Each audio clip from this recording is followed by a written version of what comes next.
Good morning, everybody. Welcome to another Sunday Live where we do a 20-question mock test and a hazard perception demonstration, just to make sure you guys are on point with that, and also answer any questions that you may have about your theory training, theory tests, theory studying, techniques, any doubts about anything whatsoever.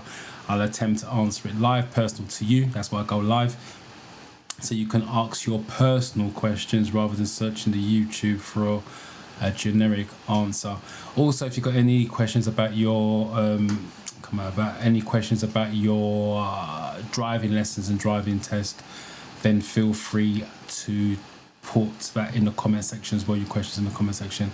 But I do ask you to put Q semicolon. It makes it a lot easier for me to find that question, so I don't have to go through all the comments. And you don't have to type it twice, because if I missed it, it doesn't get answered. So let me just get my windows up. That would help. So I can see it's going out live. I'll put that up there. And comments. Where are you? Comments are here. Okay, that way now I can see it's going out live. So hopefully YouTube don't mess anything up, and I can see actually who's commenting now. So hopefully you guys have been enjoying the weather, but keeping yourself safe and hydrated as well. All right, so I think we are good to go. So Wax, good morning to you and welcome. KR Kez, not seen your name before, that's definite. I'll remember that. Welcome, by the way. Yesterday, Saturday, well done to you, taking on the Saturday as well.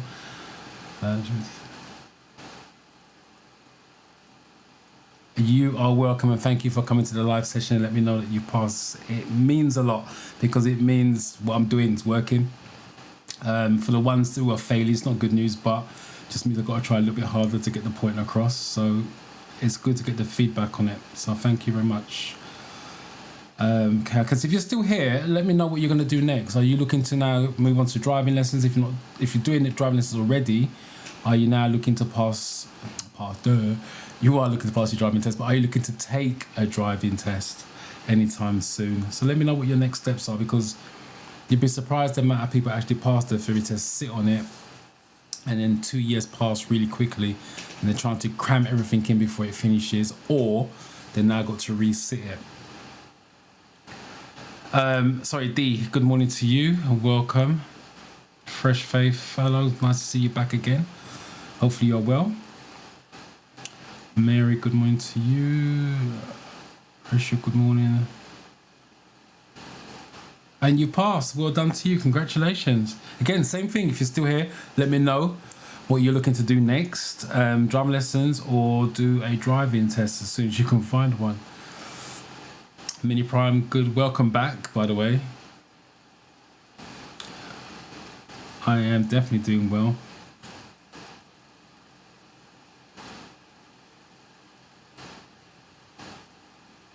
I didn't see your email yesterday. I was actually playing football yesterday, believe it or not. So didn't see any emails from you.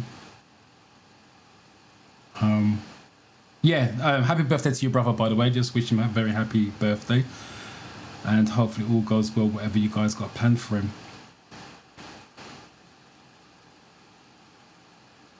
Got your test tomorrow. Well, I wish you the best luck with that tomorrow. Wish you good luck. Come back next week, let us know how you got on. But in the meantime, if you got any questions about the test tomorrow, any last minute doubts, last minute concerns, type in the comment section. Let's send you in there really confident and go and get that pass certificate. Driving lessons going and driving. Got a driving test booked. Wow.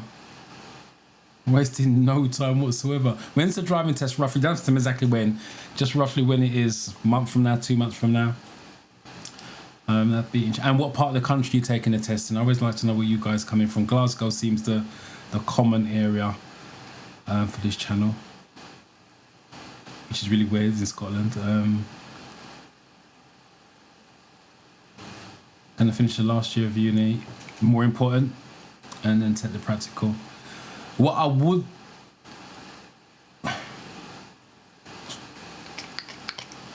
would suggest, you're gonna finish your last year. You don't say to me you've taken driving lessons, and it's your last year this year, October. Normally you need to go back in October, September, October, and finishing next year. Because what I would suggest is trying to book one, but I don't know when your last year is, because you can't, if it is next year, you can't book a test that far in advance. But I would try to get a test. You can use it for future reference. Just say, for example, your uni is the last year for next year. When you get into the last 3-4 months of uni, what I would start to do is, because you can book a driving test at least 6 months ahead, I would start to look for test dates. So it's just sitting there waiting for you, providing you're ready for one, obviously, and then go from there. I wouldn't wait till the year's finished completely and then start looking, unless you're not taking driving lessons and you're not ready for one. But just try to plan ahead of time. Hopefully things be a bit better by next year, if that's when your uni finishes. It'd be easy to find test dates, but it's a DVSA, you never know. Fresh Faith, welcome, hope you are well. Welcome to the channel. Passed my ferry last week, so another pass. Well done to you. 45 out of 50, 59, 75. Just want to say thank you. You're welcome. Thank you for coming to the live. Let me know. You guys just coming to the live session, let me know that you pass this. Thanks more than enough, to be fair. But it's nice to know that you, what I'm doing is actually working for you. Julie Jules, you actually made it to live. Welcome. I've been watching for a while, but not to the live session. Hopefully you learned something from the live sessions. If you've got any questions, put it in the comment section. Let's get you sorted. Do my favourite test on Thursday then cut off. Thursday, wish you the best of luck with that. Again, if you guys got any questions, if you've got a fairy test coming up, well, it doesn't make a difference if you've got it coming up or not. If you've got any questions, put it in the comment section. That's why I go live, so you can ask your personal questions, get clarity, and I can sort it out for you. That doesn't help me. When you say you need help, I don't know what you need help on. You've got to define it. Has a perception, questions, type of questions, type of categories. Saying just need help doesn't help. That's too broad. But hopefully you got a test on Thursday, so hopefully you're ready for this one. You said you failed it many times. So hopefully, unless you can tell me exactly what you need help with, but if you test on Thursday, there's not much I can do on the live session unless it's 1 or 2 small tweaks. First week of December, I'm in Preston. You said, I'm sure you said you got a test date booked. So if you booked in December, fine. If you, let's just say again, you've booked it for December, Preston as well. Say you booked it for December, you was ready before that. There's nothing wrong, and this is for all of you that's looking for driving tests. Once you pass your theory test, whatever date comes up on the system, take it, because it's a bargaining tool. And what I mean by that, let's just say, for example, let's use Rachel's one. First week of December, so it's in December, but you are ready for a test, say, I don't know, August, September, October times. Then what you do, just take the December date. At least you know whatever happens, you got December booked. Then what you can try and do is still look for a cancellation. There's nothing wrong with going in the system, because you can change it up to 2 times now with the new rules. So you go in the system and then you can look for a cancellation. But if you haven't got a test date, you can't look for one. And not only that, if your instructor's got somebody who's going to be ready for December, but they got a test date when you are ready, you can pass on the details to one of you guys, phone up, and then you can swap it. But if you haven't got a date, there's no bargaining tool to have. So don't be afraid to book whatever date's on the system, take it, and then you can still try and change it. But if you can't change it, at least you know you got one in stone. That's the most important thing. Without a date, you got nothing. Ali, welcome to the channel, by the way, and good morning to you. You love the channel, appreciate that. I didn't pass, I had 35. I didn't pass. I'm assuming you made a comment before, which I didn't see, because it's weird way of jumping in. I didn't pass. I had 35 and 47. If you got 35 on the rule test, that's 15 questions wrong. There's a serious lack of knowledge. That's what that is. To go for a real test and get 35, that's a serious lack of knowledge. And 47 on hazard perception. As much as you pass the hazard perception, you still need work. Because when you go for the next test, it's going to be a different set of videos. So you need work on both parts. But the multiple choice one, you need to go back to basics. If you was my student, I'll take it back to basics and get the understanding, because 35 on a real test is really low. There's a reason for that, and that's normally a lack of knowledge. Chef London Kitchen, welcome to you. I've not seen your name before. Failed last week of 39. Same. It's the same as the other one I just said, 39. If you're getting under 40, even if you do get 40, 41, it can still be a lack of knowledge. But if you're getting in the 30s, there's a lack of knowledge on that. It's not what you want to hear, but you have to be realistic, because that's how you improve. If you take the criticism in the right manner, it's just a lack of knowledge, because you shouldn't be going there and getting 30s if the understanding is there. So go back to square one. You got data, so they would have told you the categories you got questions wrong. And if you got 15, one's got 35 and one's got 39, you're looking at 6 to 8 categories for both of you in terms of what the categories you got the questions wrong in. I would go back and restudy those categories. But when I say restudy, understand the questions, understand the answer. This is what you guys got to understand as well. When you are studying, you need to understand what they are asking. And then you need to understand why the answer is correct. If you chose the wrong answer on a mock test or the category section, you need to understand why that answer is wrong. That's how you study, that's how you work. So let me give an example. You got a question, fully understand the question, and I'll show you when we do the demonstration, the 20 question mock test in a minute. You have to understand the question, the wordings on it. Because when you go for the real test, it's going to be slightly different, word is slightly different, and there may be questions that you've never seen before. So you've got to take that into effect. When you pick a wrong answer, mock test, category, whatever it is that you're studying, what you need to do is understand why the answer is wrong. What you guys are doing is question, answer's wrong, I remember that. So you go to the correct answer, I remember that for next time, and move on. The problem is the brain hasn't learned anything. It's trying to remember, but when it's worded differently, the brain can't remember. If you show the brain 1, 2, 3, it will remember that. If you show it slightly something different, it's going to struggle to understand because it didn't recognize the numbers in the exact order. So that's how you study, and that's why I say it's a lack of knowledge. You guys are studying, literally memorizing, you don't realize you're doing that question, you got the question wrong, you don't understand why the question's wrong, you just literally go for the answer. Right, I'm going to remember that for next time. You need to understand why the question's right. You also need to understand the question you picked, it was wrong, why it was wrong. That's totally understanding. Thank you for your tip here. I passed my theory test in one attempt. Well done to you, congratulations. By the way, welcome to the channel. Very smartly dressed in your avatar image, loving that. I will do, thank you again. I had my theory on Tuesday. First I was so nervous, now I'm excited. All your content has helped me so much. You are the theory magical father. Thank you very much for the kind words. Nerves is a good thing, it's not a bad thing. Make sure you control the nerves, don't let the nerves control you. That's just natural, don't fight it. But good luck on Tuesday. I did mine last week. Danny, welcome by the way. I did mine last week, 41. 60 has perceptions fine.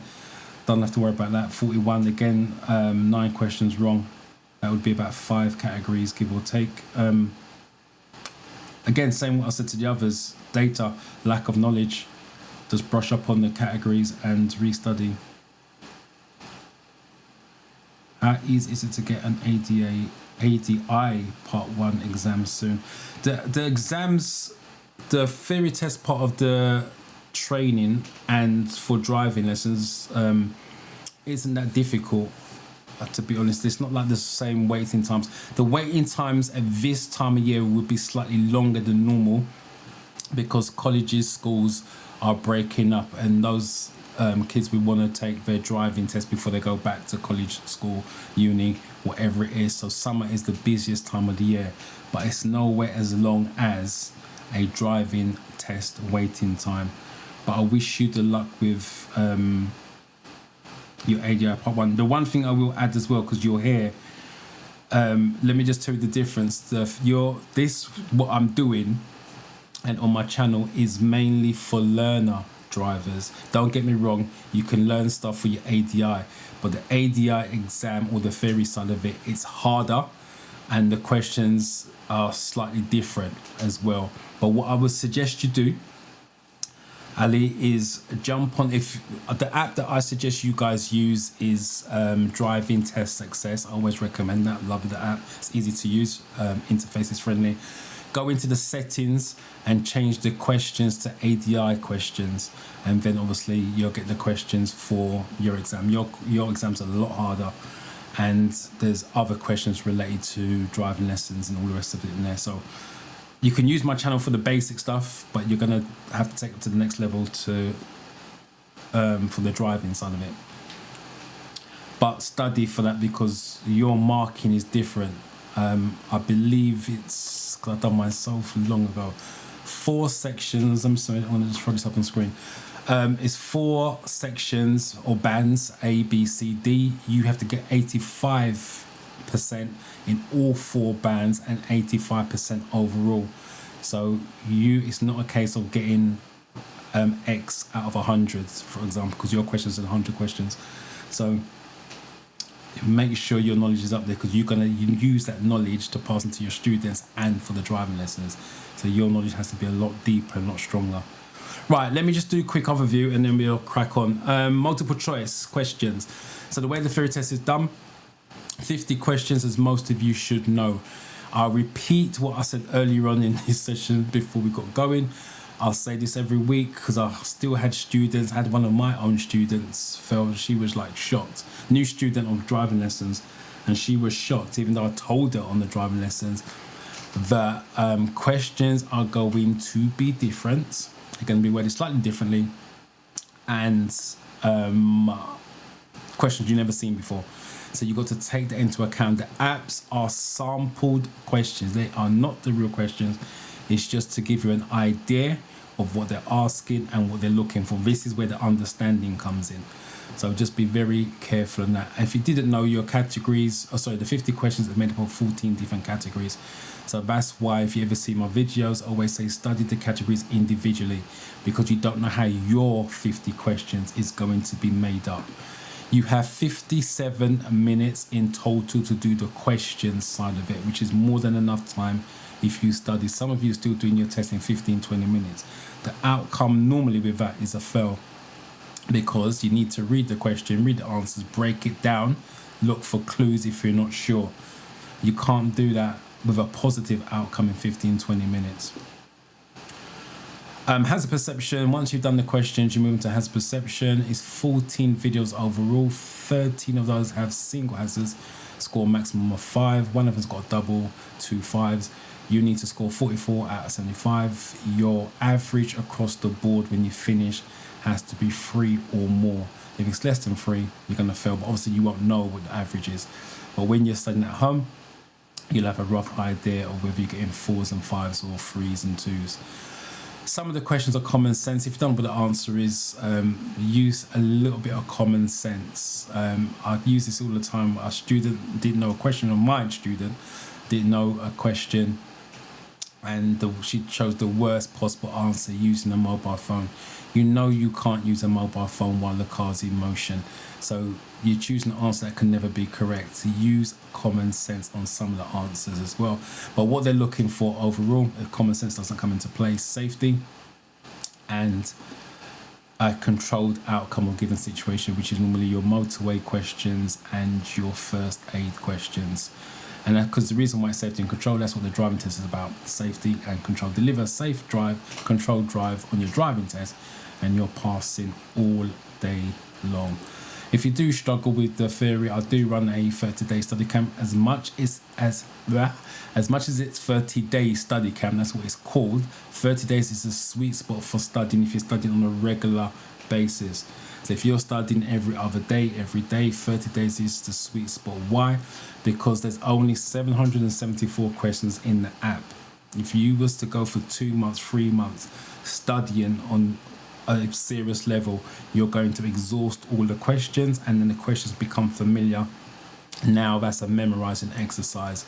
So you don't want to be studying for ages and ages and ages. I know life gets in the way and people can only do a 10-minute here, 15-minute there. That's different.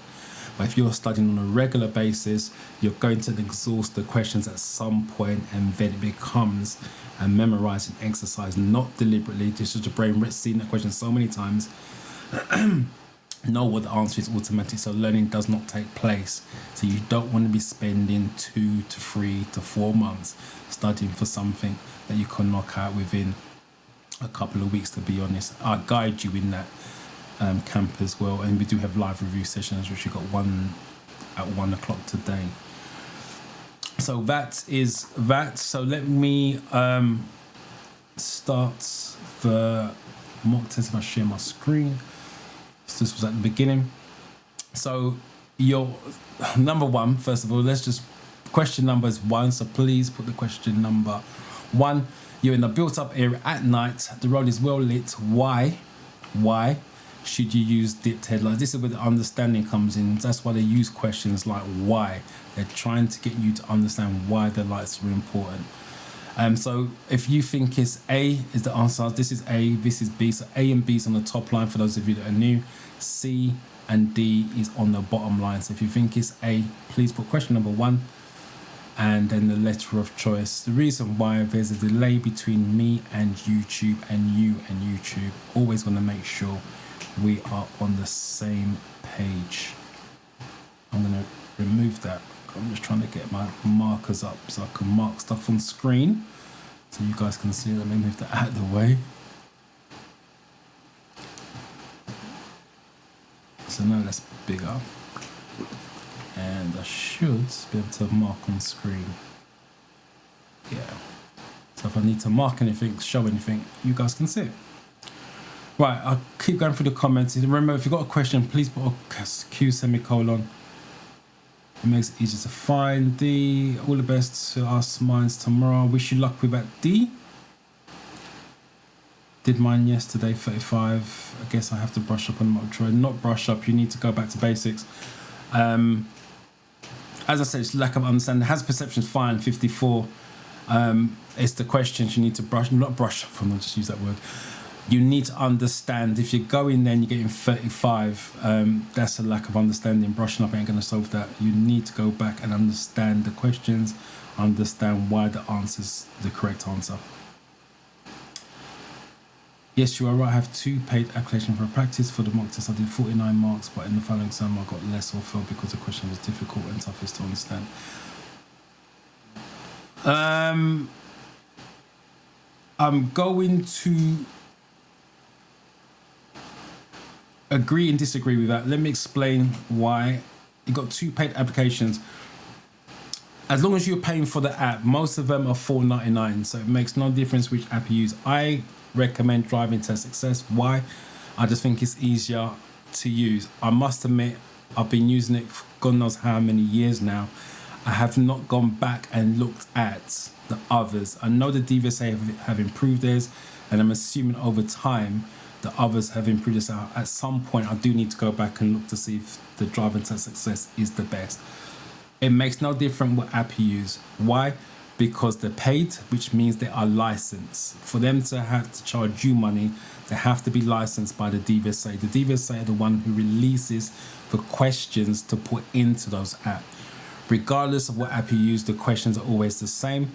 They may be worded slightly differently, but the general understanding is going to be the same. I'm licensed by the DVSA. I get access to those questions as well.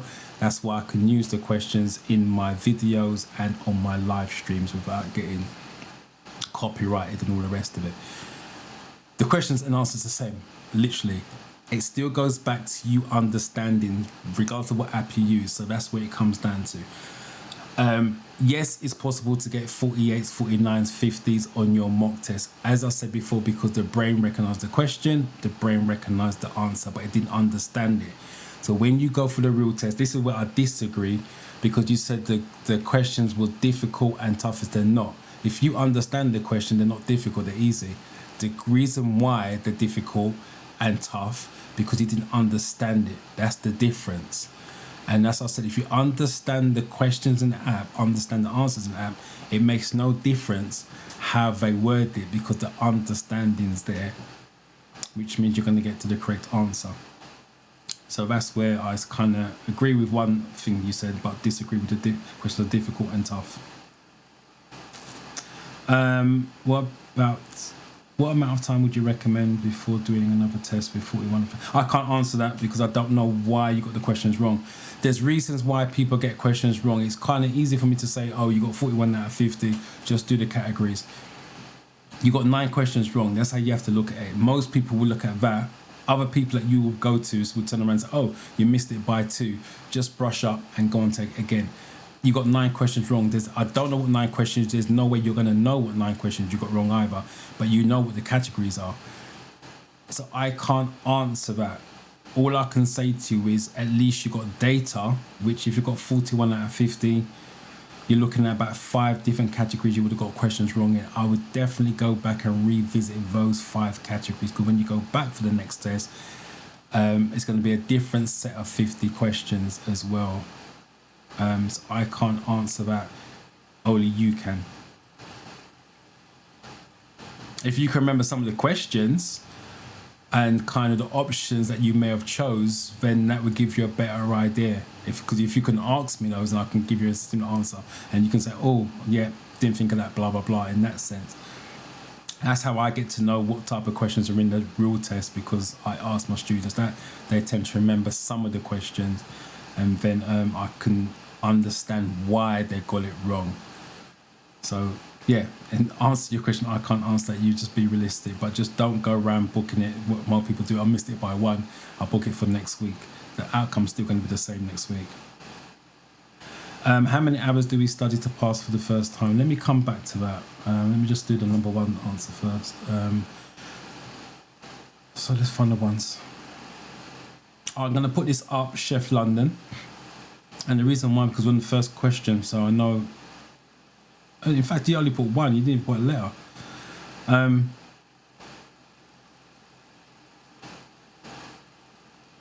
Yeah, so please put the number and the question. Let's try again. Please put the number and the letter of choice. So this is what I was trying to say. I'm going to pull it up because I know we're on number 1.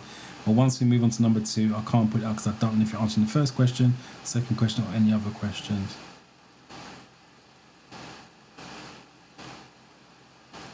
Right, so 1A is what you guys have gone for.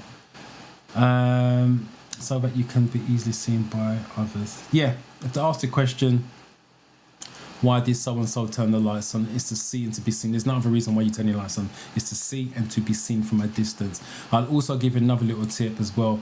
If it's a bog standard light question like this is, the answer will always be dipped headlights. I repeat, if the question is bog standard about lights, which lights to use, it's always going to be dipped headlights. So for example, you're driving on a well-lit motorway at night, the answer will always be dipped headlights. You're driving into a dark tunnel, which light should you use? It's always going to be dipped headlights. Again, another little tip, on the real test, on the app, you can see it's dipped headlights.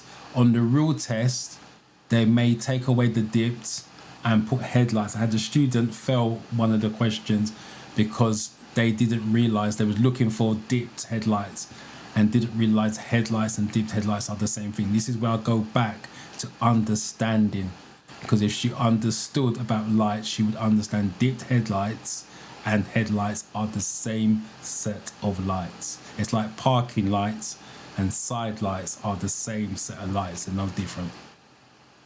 So I repeat, that's where it goes to understanding. That's how deep you guys have to go, understanding what lights are, which letter, which word they can take out and still be the same answer.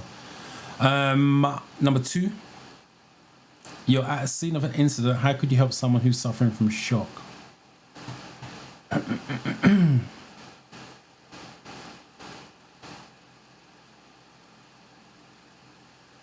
this one. How many hours do we study to pass? Again, I can't answer. Everybody's different. You have to find what. There's no hard and fast rule. As much as I'm saying like 30 days is a sweet spot, like I said, some people do 60 days, some people do longer than that. Some people, I used to do a 5-day boot camp. I still do to a point, because the company that I used to work for, even though I've left them, I still do their training, because obviously I'm licensed to do it. I do their training within, well, 8 hours. Literally, they do 2 hours a day, Monday to Thursday, studying. And the reason for that is because they are learning to drive alongside it. They're taking driving lessons 4 hours a day. So the driving reinforces the learning reinforces the driving. That's why the knowledge stays there with them. Everybody's different. I cannot answer that. You have to find what's the sweet spot for you. If anyone said you can do it, you should do it in 10 days, 12 days. Like I'm saying 30 days is the sweet spot. I'm not saying you have to. I'm just saying 30 days is the sweet spot. It doesn't mean to say it will work for you. So do it personal for you. How much time you have, realistic time to study. I've still got people in the study camp going against what I've told them. They are studying for hours at a time, which is wrong. And they are multitasking while they're studying. That's not studying. That's just trying to fit something in around your housework or whatever it is that you're doing. You should not be multitasking when you're studying. A 10-minute study session, a focused study session, is better than an hour study session doing bits and pieces in between. Find the best structure for you that works. So let me just start some of this so I can move on. I'm going to come to number 2 in a minute. Let me just start some of these.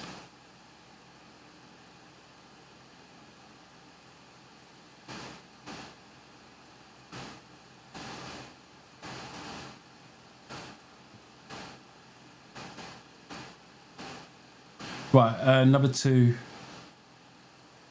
You guys go for the first one.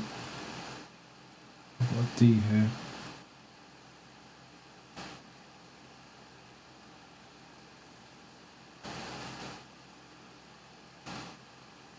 Make sure there is someone who can come. Make sure there is someone who can come for them. Not sure what you mean by. I've not read the question, so I've not read the answer. I'll come back to that in a second. Good morning to you, Samuel. Right, D is what you go for. Reassure them confidently. Right, let me just quickly explain what reassure them means. Again, understanding. You're at the scene of incident. How can you help someone who's suffering from shock? They're in shock because something's just happened in an incident, which isn't like. So, I've got people texting me, and they should know that I'm live. Let me just put my phone on do not disturb. Yeah, so they've been in an accident and they're in shock, shaking, blah, blah, blah, and all the rest of it. Reassure them confidently is talking to them about anything and everything under the sun, trying to take their mind off of it. But do not tell them they're going to be fine. Don't tell them they're going to be okay. You can't use things like that. So that's what reassure them means. Stay with them, talk to them, don't leave them to their own thoughts. It's basically what they're trying to say with that. What should you do if you see a large box fall from a lorry on the motorway?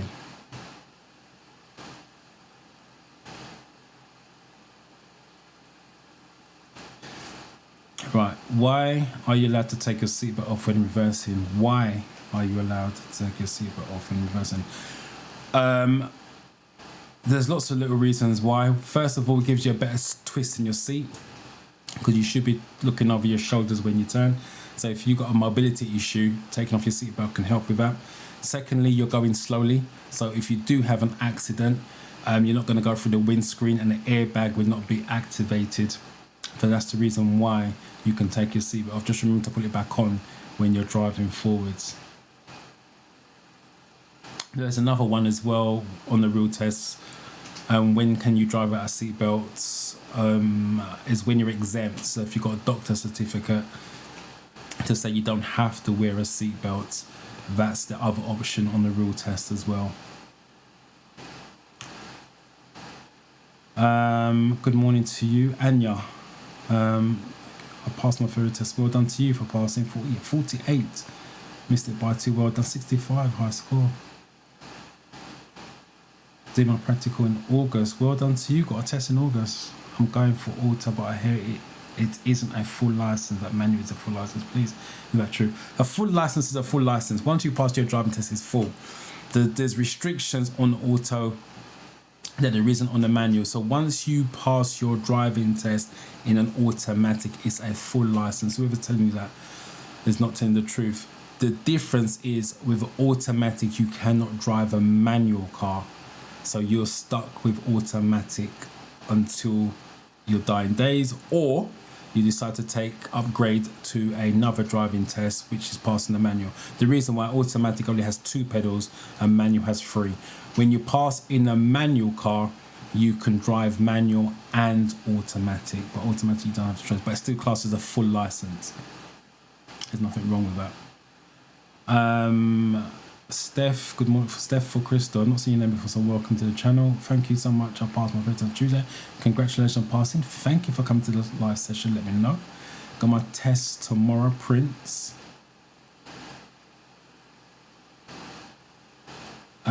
Wish you the best luck. Yeah, definitely wish you the best of luck with that.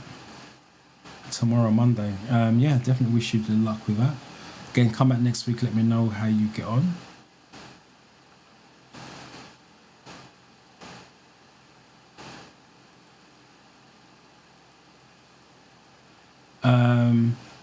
Thank you. Wishing the best of luck to you too. We shall be successful. Yeah, be positive. Again, got any questions before you go in today, let me know, because that's why I'm here, to help you out and be confident. Looking for the freeze. So there we go. Last one.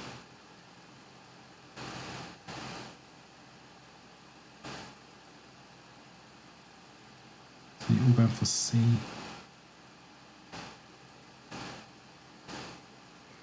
I've got a B here.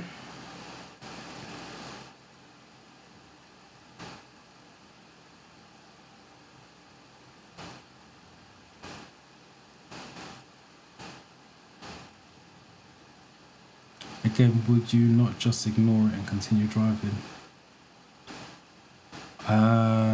Let me come back to that, because I'm getting not rid of answers. Francis, how are you?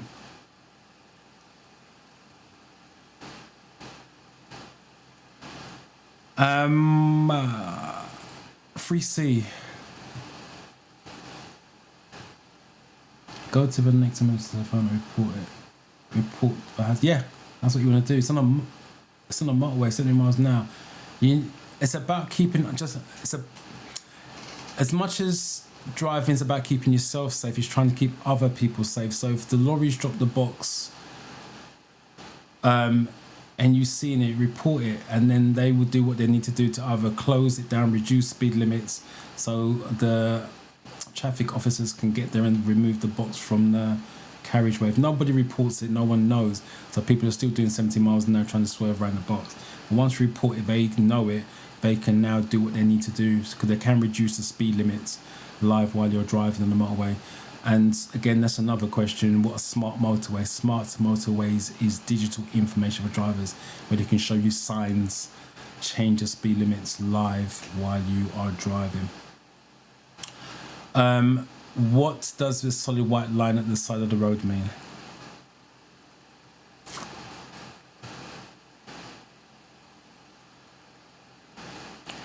Right, as if Frank was saying, good morning to you, and welcome. These comments. Question D. This question confused me. You're planning to tow a caravan. What will help the handling of the combination? Is it a jockey wheel or stabilizer? I feel I have seen it asked in different ways. Yes, they do ask it in different ways. What will help the handling of the combination? The other one is what will help the handling of the towing vehicle. In other words, what they're saying is, what's going to help the car tow the caravan? That's simple as that. That's all it means. Is you're towing a caravan. What is going to help the car tow the caravan safer, and it's the stabilizer. Jockey wheel, the question for the jockey wheel is where would you find it? A jockey wheel you find at the front of a caravan. That's the wheel that makes it easier to wheel it to the back of the car, and then you remove it, and then you add the stabilizer to help keep the caravan stable. In other words, when the car drives straight, the caravan stays straight. Before that was invented back in the day, that's giving away my age here, the caravan could still swing behind the car. So even though the car was driving straight, the caravan was swinging behind the car. So the stabilizer keeps it stable. We covered this in the study camp, and we did this on Wednesday, all the caravan questions on a Wednesday. The way that I normally explain it as well, the stabilizer, is, you know, when a child is riding a bike for the very first time and it's got the little wheels either side of the back wheel. They're called training wheels, but they're also stabilizers, so the child can't fall off. And that's how the child gets confidence with their balance. And then you take the wheels off, so there's no stabilizers, but the child has got confidence in riding upright. It's the same thing for caravan. It just keeps it stable so the caravan does not swing behind the car. So hopefully that makes sense. And we are on 4.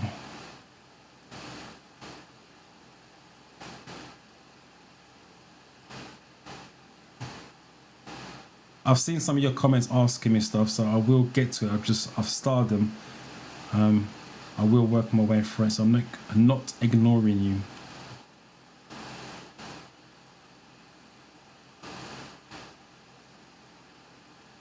I think there's an issue going on there. I'm aware of that. Just needed. I've not read the comments to go with that, but I'll keep an eye on that. Can pedestrians cross the roads from here?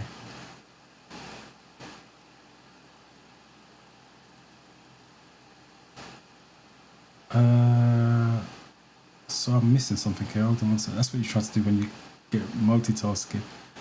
Edge of the carriageway.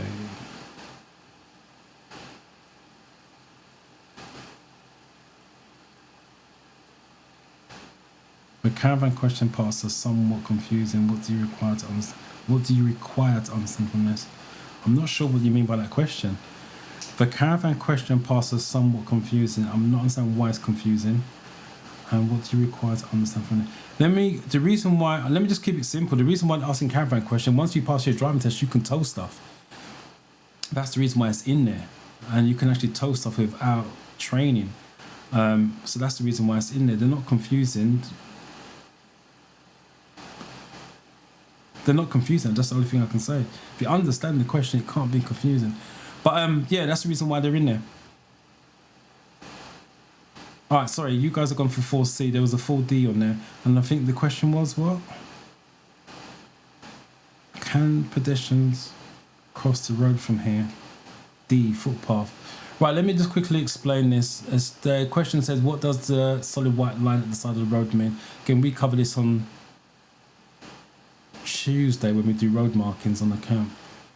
They're talking about this side line here. It marks the edge of the carriageway. That's all it does. I don't know what you mean by can pedestrian cross the road. Pedestrian can cross the road anywhere, from anywhere, as long as they obviously make sure it's safe to do so. So pedestrian can cross the road anywhere. But anyway, this marks the edge of the carriageway. There's another white line on the other side. So basically, from here to there's a carriageway. This is called a carriageway. This is from back in the day with horse and cart.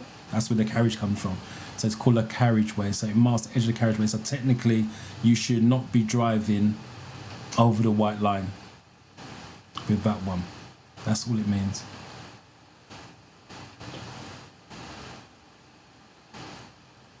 What would you expect to find at a contraflow system on the motorway? What would you expect to find at a contraflow system on the motorway? This is the yellow and the black sign that could show you visually wise. So let me do this now. Right, please, how many months or weeks would you recommend for driving lessons before booking a practical driving test? Again, I can't answer that. Everyone's different, and it's how you're going to structure your lessons as well. If you're going to have one lesson every week and you're an average learner or so, it's going to take you 8 4s are 32. It's going to take you at least 8-10 months.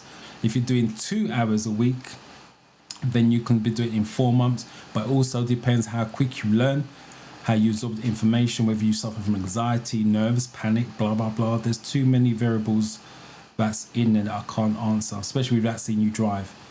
But on recommendation, I think the DVSA recommended about 70 hours, so take it from there on average. But like I said, it depends how you structure your lessons as well. Just in case you guys didn't know, I used to do intensive courses. So I taught people to drive within the week, but they was doing 4 hours a day, so 20 hours in a week. And if they had no driving experience, by the end of the week they was driving on the main roads. I have now gone back to doing the conventional lessons, which is 2 hours a week. So anything's possible. It's just how you want to structure it, but it still comes down to your learning pattern because everybody's different. I passed my ferry, Kajani. I've not seen your name before, so welcome if you're still here. Passed my ferry test. I got 45. Thank you. You are welcome. Thank you for the live. Come to the live session. Let me know. Jennifer, I've not seen your name before, so welcome.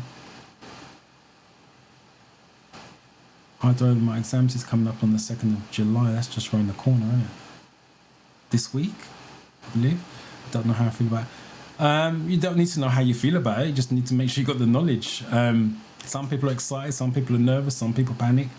Doesn't really make a difference how you feel about it. You just need to make sure you know that knowledge, and regardless of how you feel, you still gonna pass. Feelings ain't gonna help. You could be nervy and still pass. You could be panicked, still pass. You can have anxiety, still pass. It's all about the knowledge. The emotion is almost irrelevant. But I wish you luck with that, by the way. Number 5.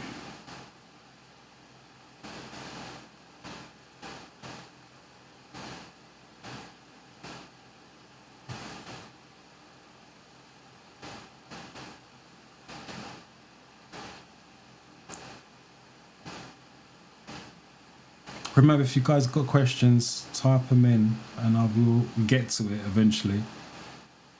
Contra flow for the ferry test means going against the flow of traffic. You've got 2 types. One is the blue one. They can show you a bus or a cycle.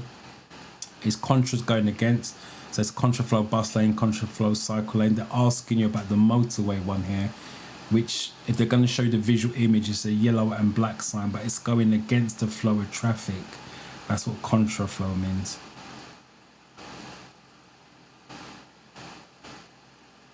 Could you explain what the contra flow is? Just on that, it's simple. I can vaguely picture it being a sign somewhere, but I do not understand it. As I said, contra flow is just going against the flow of traffic. This one, it's a motorway one, so you're on the wrong side of the dual carriageway, but the speed limit will be reduced. Normally that's the question. Sorry, normally that's the answer, but I've not gone through the options yet.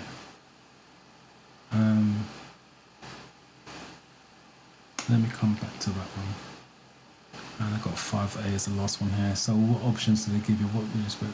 Lowest, yeah, see, lower speed limits. Because motorway 70 miles an hour, you're going against the flow of traffic. You're on the wrong side of the road, technically, going against the flow of traffic. So you're not going to do 70 miles an hour on the wrong side.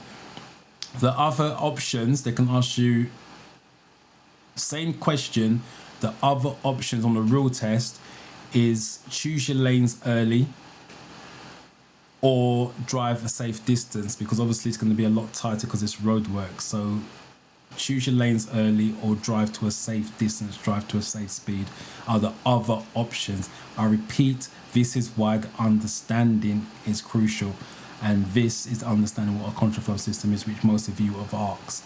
What is a contraflow system? It's going against the flow of traffic. You're driving on a road with several lanes. What does this sign above the lane mean?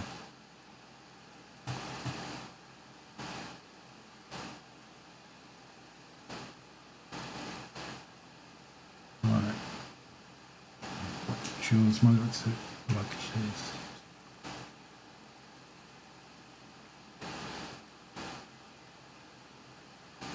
Yeah, that's what you should do.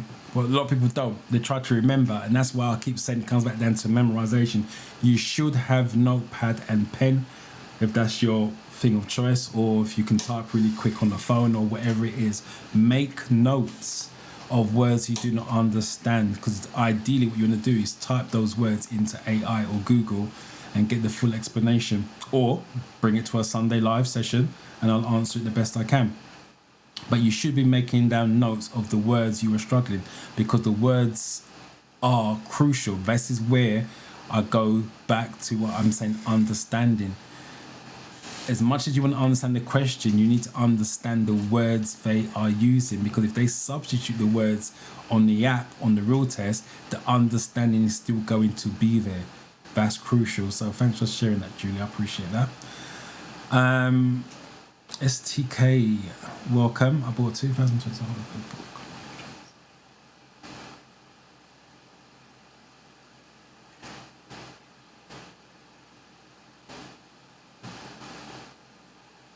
Wow, that's a lot of stuff you've bought. First of all, so let me just read this again and get my head around this. I bought.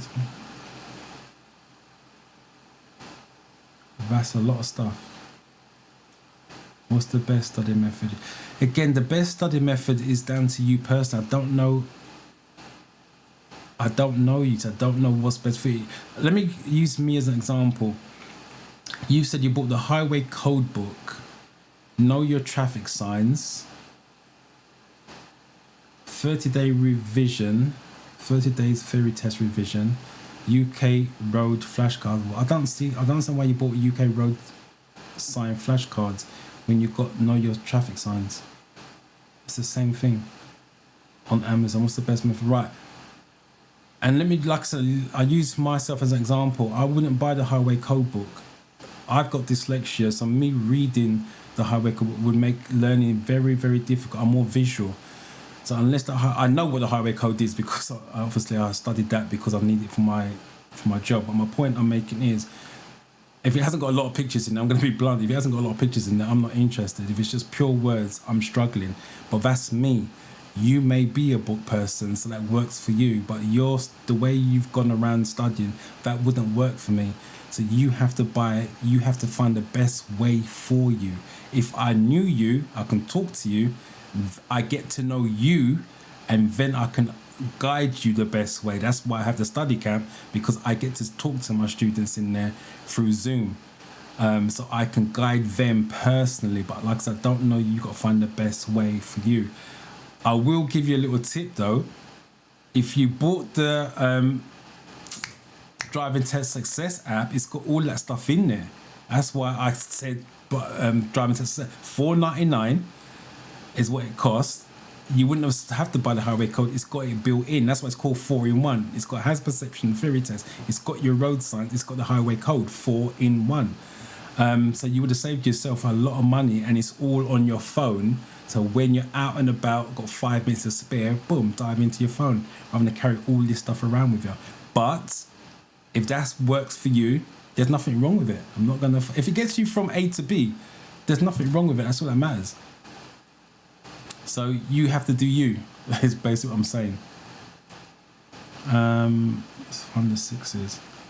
So for those of you asking me what's the best way to study, I'm going to be honest, I'm not going to blag it. I can't give you that information. I can guide you, but I don't understand the question. 6. I'll come back to that in a second when I can answer. I can guide you, but I don't know you. It's only when I talk to my students I get to know them, their strengths and their weaknesses. And that's why, for those of you that's in the study camp that's on here, you know how I am already. I need you to talk to me. We had this conversation on Wednesday's training session. If you don't talk to me, it's harder for me to help you. So it's very hard to help someone through a live session. But there's no right or wrong way, other than the only wrong way I would turn around is trying to memorize the answers. Memorize the question, memorize it. That's wrong. You can't get around that. But if you're trying to understand it, if you want to go down the books, highway code, blah, blah, blah, that's choice is yours. Sorry, 6C. Someone said they don't understand it. You guys went for C. The two left lanes are open. All right, let me explain it. So with the question, you always should read the question very carefully. You're driving on a road with several lanes. What does this sign mean? Then go to your images. Always go to the image, break it down, because sometimes there's clues in the image. So here you've got 2 lanes you cannot use. It's got red X. Red X means you cannot use that lane anymore. If it's a red X across every lane, then every lane's closed. These 2 lanes are closed. You've got a arrow here saying going to the left. That's what this means, move to the left. So technically these green ones, let me just make sure I'm not marking them. These 2 green ones are open. So now you've got that information. 2 lanes are closed, 2 lanes are open. This is moved to the left. You're looking for something along those lines in terms of the answers. So traffic in the right lane should stop. No, you can't stop. That's dangerous. That's the reason why it's not this one. Traffic in the left lane should stop. Traffic in the left lane should stop. No, it's green. Green means go. So that's why it's not this one. The 2 lanes left, the 2 left lanes are open. These 2 green means go. So they are open. So it tallies. This one's correct so far. And the 2 right lanes are open. The 2 right lanes, they're closed. So process of elimination, you by default, you're left with the correct one here. That's how it works out. And it goes back to what I was saying to you before. Some of you doing your test in 20-25 minutes. You cannot break things down in 20-25 minutes with a positive outcome as a pass. That's the reason why. You have to take your time to break it down, look for the clues, look for the clues, what I call golden nuggets. Because sometimes they give you the clues in there. Right, you're turning right onto a dual carriageway. What should you do before emerging?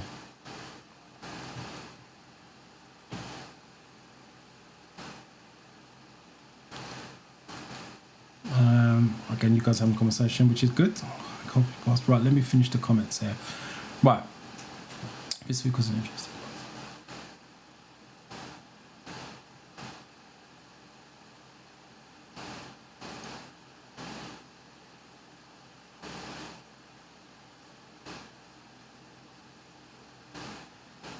That's life. I'll be honest with you. I wouldn't get angry for it, but I get where you're coming from. There's times where I have time, free time, and I know what I should be doing, updating my website, doing this, doing that for the business wise, and I don't, and I do feel angry for it afterwards. I get exactly where you're coming from. You shouldn't, but I'm not going to be a hypocrite, because I feel the same way with things I should be doing as well.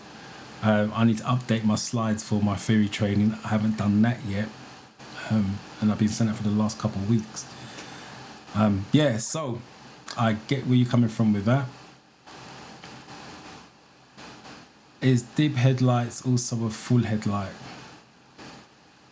It's a good question.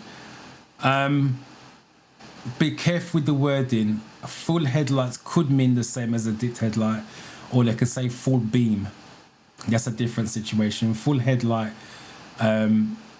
is normally a full beam, which is different.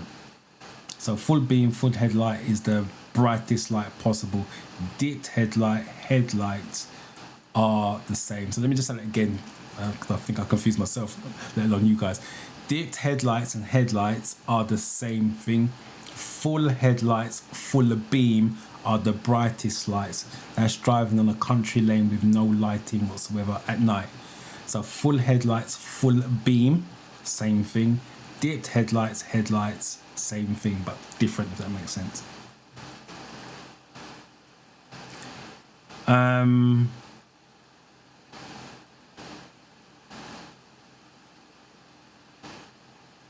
Oh, you guys were having a conversation about that. That's where that came from.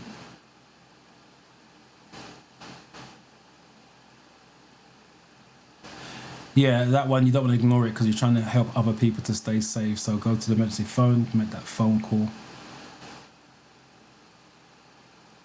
Let me come back to that. Let me do this answer first, 7.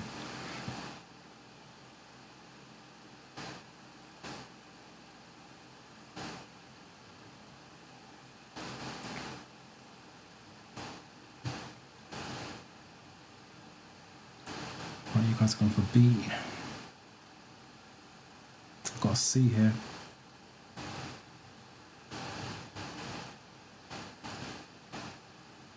You guys must be having a conversation.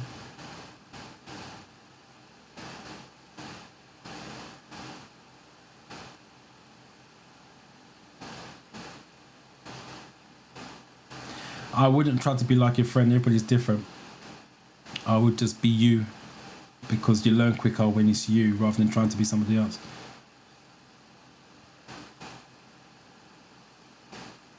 $49, missed it by 1. Well done to you, Emmy. Thank you for coming to the session. Let me know how you got on. 57 as well. 49, missed it by 1. Magical 50.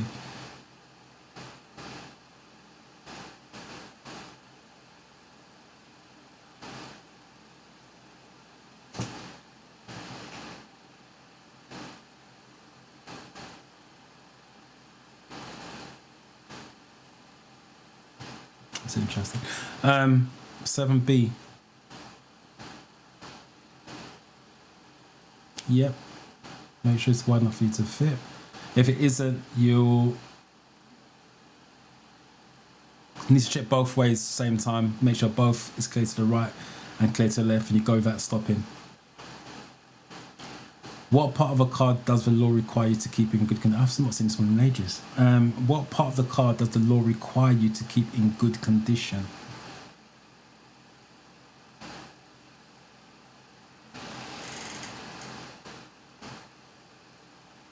Andrea, good morning to you.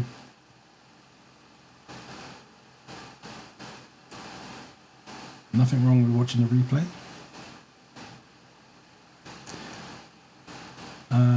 Right, sorry, go back to what advice do you have for someone who's getting ready to do an ADI part 1? I think I mentioned this earlier on. Your ADI part 1, or ADI, just call it ADI test, there's 3 parts to it overall. You should know this if you're taking an ADI test. You've got the theory side of it. That has to be strong. You can't study like the learners can.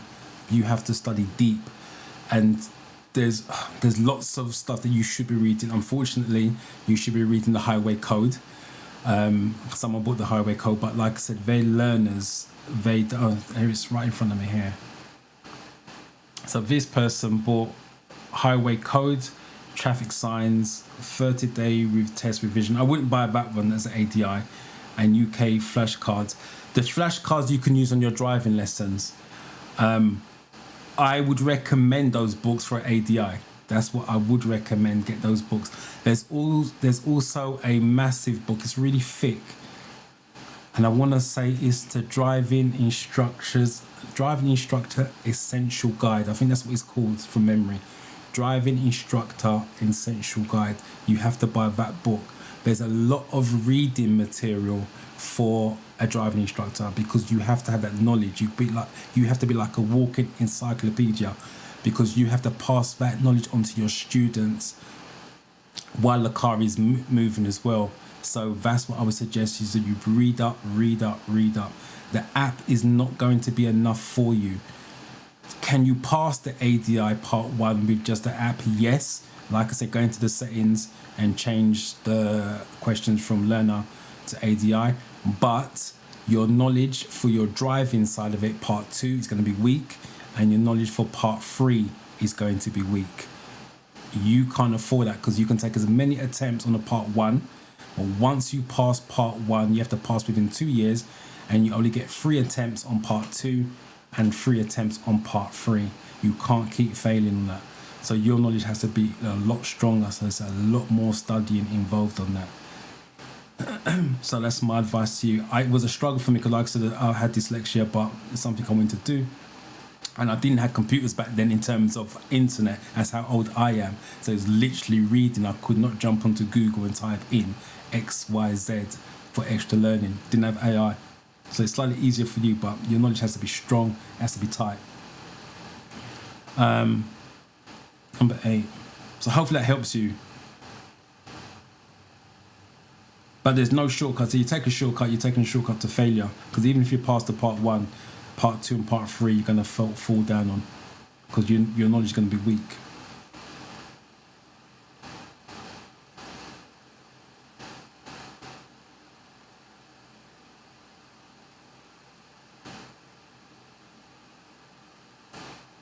I don't know what previous question you're talking about.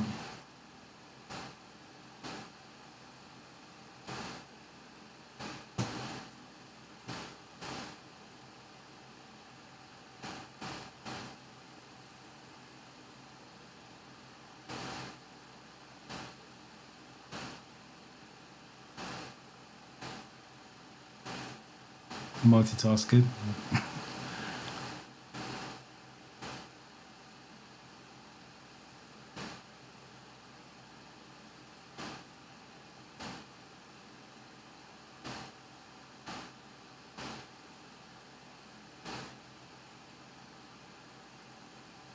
I wish you luck with that tomorrow.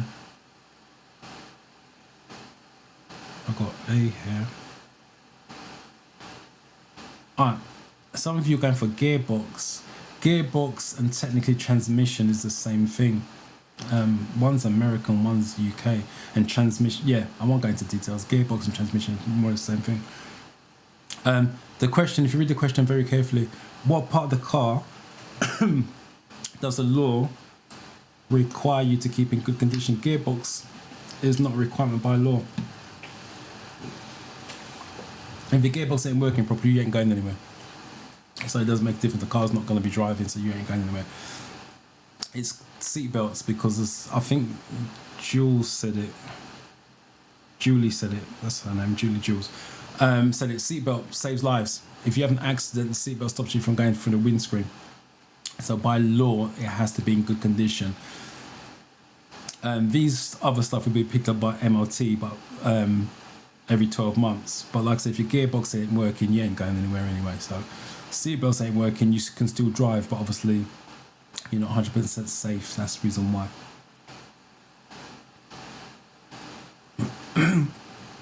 Car gets a puncture while you're driving on a motorway. Not my way questions. What should you do when you stopped on a hard shoulder? So what should you do when you stop on a hard shoulder?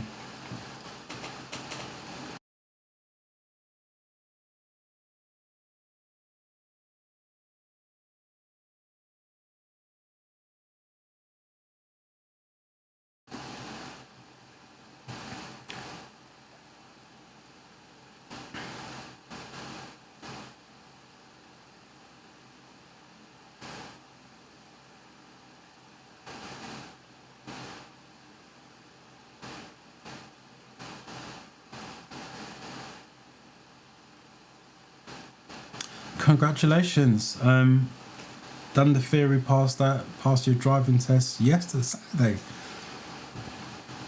If you're still here, where did you take your test on a Saturday? I know it's overtime for the examiners, but which test centre did you go to take your test? But congratulations, you're now a driver.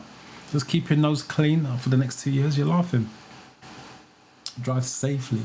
But yeah, if you're still here, let me know which test centre you took your test at.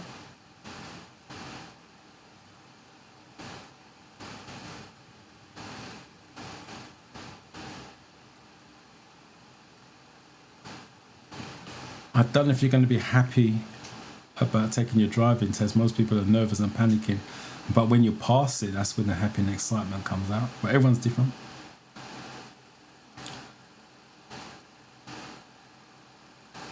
I've not seen your name before, so welcome to the channel, by the way. Or welcome to the live stream.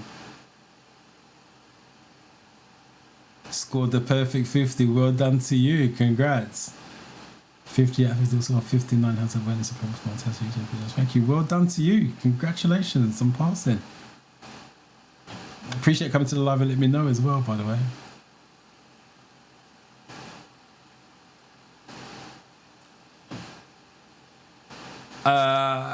Yeah, but it doesn't happen. I know it doesn't happen. I've taught so many people over the years, it ain't gonna happen because they don't see it as important. What most learners do, they see it as a means to taking a driving test. I need to pass this to take a driving test. The bit they're missing is I need to know this to pass my driving test. There's a difference. You pass it to take a driving test, you go and fail your driving test because the knowledge was not there, or the knowledge isn't there, so your instructor has to spend more time with you at the side of the road to fill in the blanks, which means you're not driving. It's going to cost you more money in the long run. Now, if you treat it as I have to know this stuff to pass my driving test, because what happens is when you pass a driving test, you don't pick up a ferry test book again. If you don't believe me, you must know someone who drives older than you, and I don't mean someone who's just passed. You're one of your friends who passed 2 weeks ago last year. Go to mum, dad, cousins, brothers who are a lot older than you, granddads, and ask them ferry test questions, and I guarantee you they don't know the answer because they've never picked up a book. When I learned driving, there was no ferry test questions. It was literally flashcards. What sign, what sign, what sign? And the guy didn't even wait for me to answer. I only know this stuff because I had to do the ADA part one, which someone was asking in here to get my knowledge to pass my driving instructor's exam. Otherwise, I would be similar to you guys. I wouldn't understand all of this. So I agree with you, but I know it doesn't happen. Number 9. The more work you put in now, the easier your driving becomes. So when you turn up to your first few driving lessons, you just have to focus on the nerves, keeping calm, because you know what give way lines mean. The amount of time students turn up to a driving lesson and they don't know what a give way line is. And when I've got to whip out my iPad to explain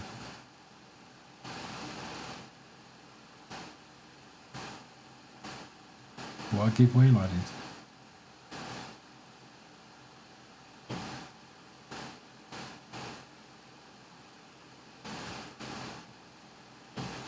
Right, most of you gone for D.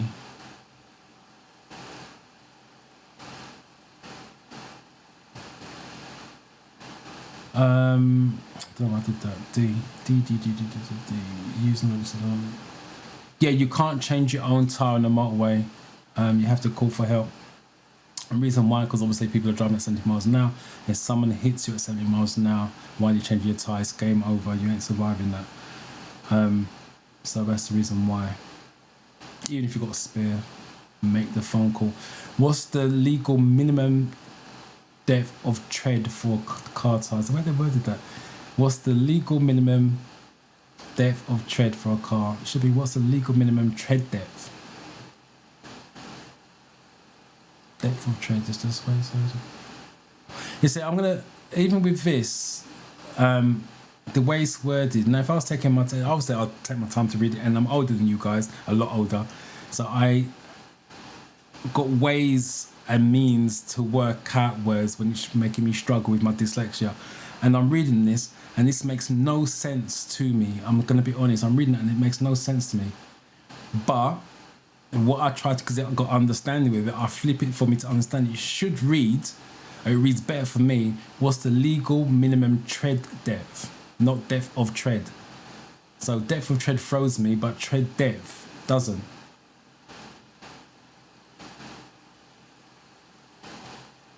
But anyway, like I said, we all have our struggles when it comes to studying. You got to find the best thing for you.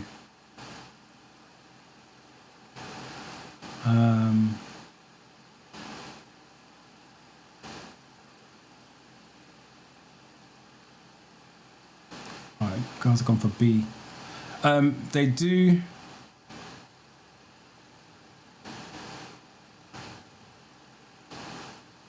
I'm assuming that's the question that's been asked. I've not seen it. If I will come across it, hopefully. What instruction apply single red or yellow lines? I'll look for that question in a minute. Yes, 1.6. They do ask tread depth for cars, caravans, trailers, motorbikes. It makes no difference. A tire is a tire. It's a legal minimum tread depth is 1.6 millimeters. The reason why it's in the theory test, because if you get caught with your tires less than 1.6, it is 3 points on your license. It's 3 points per tire. And that's if you're behind the wheel. So the car doesn't have to be yours. As long as you're behind the steering wheel, got caught at that point, it's 3 points on your license, not the registered keeper's license. So it's something you need to be aware of. How would underinflated tyres affect your vehicle? Underinflated.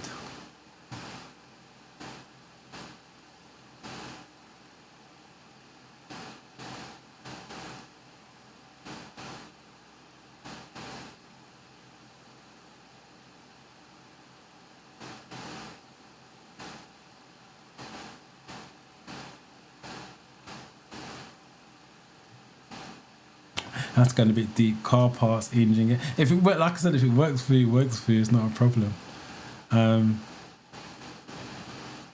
It just be very careful you don't go too deep and takes you away from the theory side of it. Your study wants to stay laser focused for the theory. You don't want to get sidetracked and take stuff in that you don't need, if that makes sense. But I repeat, if it works for you, keep doing what you're doing.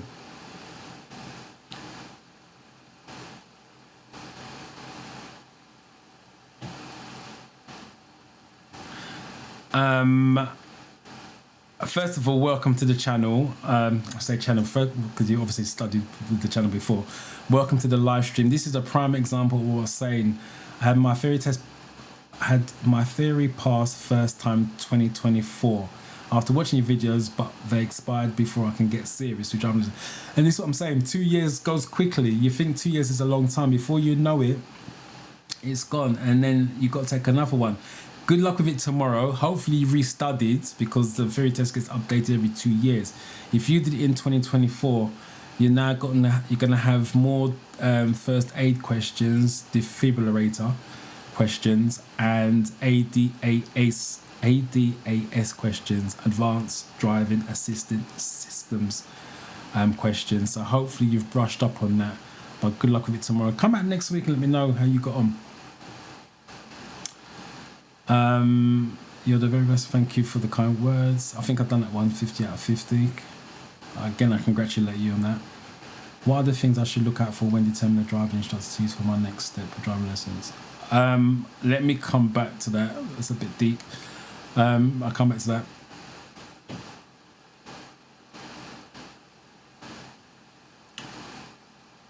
Um, 11, there we are. 11.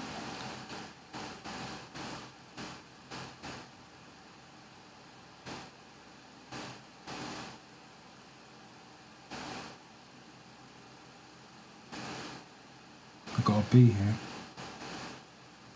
11A, 11B. 11A, you guys are going for A as a B. The vehicle stop and distance would increase. That's a possible. And what's the other one? 11B. I don't know how you get that from the vehicle's gear change. The tyres have got nothing to do with gear change here. Right, based on the options they're giving you, it is A, the vehicle's stopping distance would increase. I will also add on the rule test, the option may not be this one, and the vehicle's going to work harder, because basically what you're saying, underinflated is flat, the tyres are flat, so the car can work harder as the other option. So if you go for the real test and this is not there, you're looking for the car could work harder. What signal should you give when you're going straight ahead at a roundabout? So let me just move this over a bit, because I just really sort of sent that.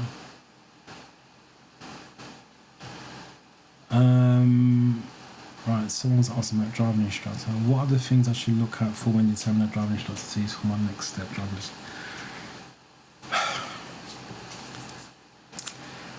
Right. Do your research, Google, Facebook, if you find them on Facebook, whatever it is, just make sure there's decent reviews, because people can write bad reviews because they just had a bad experience. It doesn't mean that driving instructor is bad.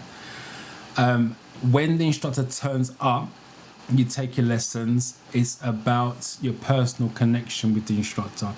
Do you feel comfortable? Did the instructor make you feel comfortable? Okay, if they're putting you on edge, then obviously they're not the instructor for you. Are they answering your questions so you fully understand it? Because asking the question is one thing, getting an answer is another thing, but the main thing is you can you understand what the answer is. If you make a mistake, did it go crazy? Did it go mental? Did they shout? Did they scream? Did they make you feel stupid? All those things that shouldn't happen. I encourage my students to make mistakes. That's the first thing I say to them before we even move the car. Do not be afraid to make mistakes. Do not be afraid to ask questions. You have to be comfortable with them. That's the simplest thing. And you go on your vibe, basically, with that.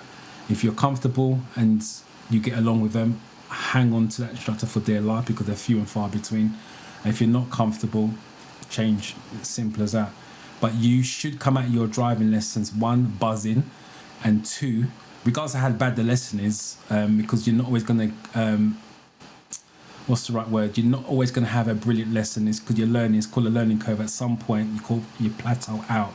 So you do, no matter how hard you try, you have a bad lesson. So every 6 to 8 lessons, there's a bad one thrown in. You should still be buzzing after that lesson.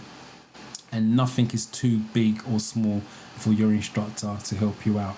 Those are the keys. But yeah, it's a vibe, basically. If you feel really good with instructors, you feel like you're learning with them, then that's what you want to go for. I'll just give you a quick story before I reveal the answer. I've got a pupil, I won't mention his name, came to me 3 weeks ago. He's got a test booked in August. I want to say Leighton Buzzard. He says Leighton Buzzard, August. Anyway, it's not important. Come to me, blah, blah, blah. I'm driving along and I'm asking certain questions, didn't know the answers, doing certain things, didn't know the answers. We pulled up, quizzed him again on how many lessons he had previous, blah, blah, blah. And he said the instructor didn't explain a lot to him. His instructor was always on the phone. And I said, why did you stay with your instructor so long? Oh, because I didn't know I can change. You're paying for a service. If you're not happy with the service, leave. Same thing, you go to a shop. If the customer service isn't brilliant in that shop, you go somewhere else. You should never feel the need that you have to stay with an instructor if you're not happy. An instructor being on their phone is a no-no. You should never be having an instructor unless they telling you straight away. If my phone rings in my car, I never answer it. And with my family, we have a thing. If it's really, really urgent, they would do 2 drop calls, and then third one, they let it ring out. Now I know it's urgent, and I apologise to the people, get them to pull up, and then I'll take the conversation. That's the last resort. So a instructor should never, ever be on their phone. So if they're on the lesson and they're on their phone, think about changing it. Unless they're letting you know it's an important call, blah, blah, blah, with that. But it's a personal vibe. You should feel really comfortable with your instructor. And I like to think my students are comfortable with me. Some of the things they tell me, I think, there's a bit too much information. And this is personal information we're talking about here. But they're comfortable enough to share it with me. Fine, I'll listen.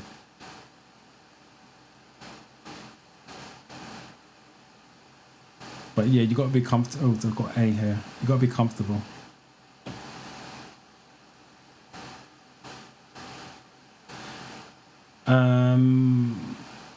Even though you're going straight ahead, you'd be exiting the roundabout into a left lane. Even though you're going straight ahead, you'd be exiting the roundabout into a left-hand lane.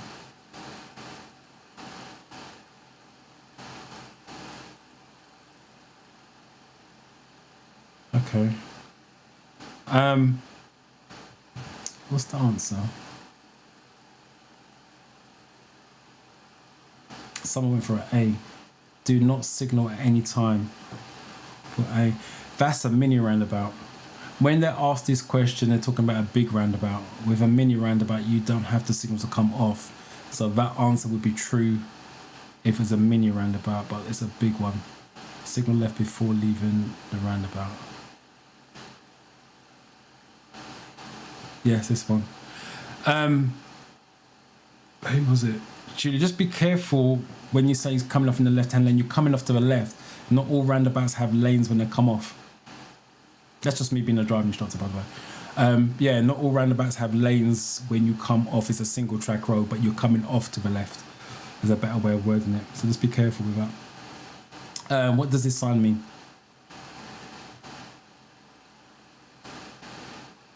Right, here it is. What is the difference? I've got 2 verbs. That's the reason why I'm struggling.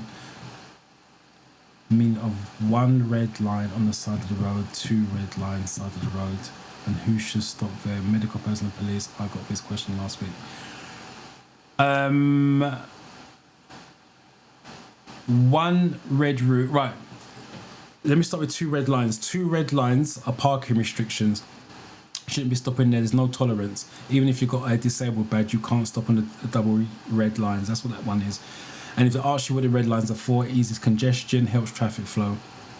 Single reds are restricted. It's normally 7 till 7. So after 7 p.m, before 7 a.m, you can park on the single red. Double reds you can't.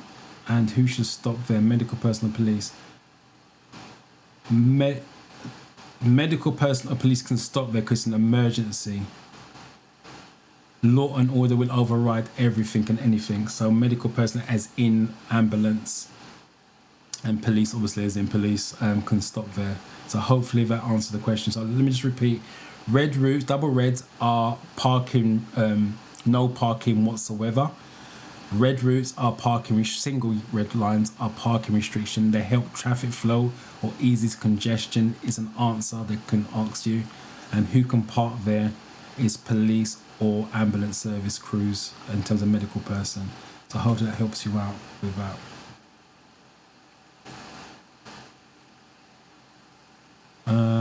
Number what? 13.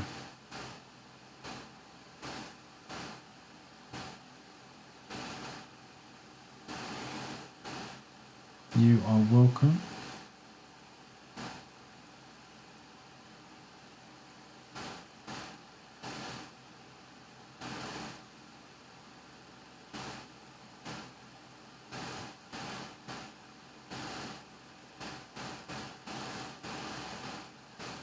Good morning to you. Right, 13 beats what you guys are going for. Yeah, triangles are warning, says warning of a cycle route ahead. Which road users are most difficult to see when you're reversing your car?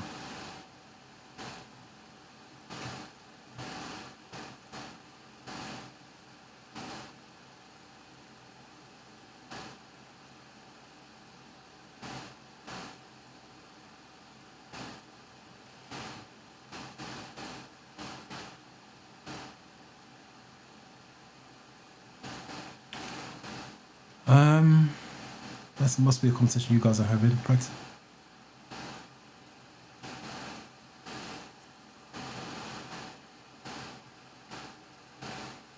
Is this related to this comment?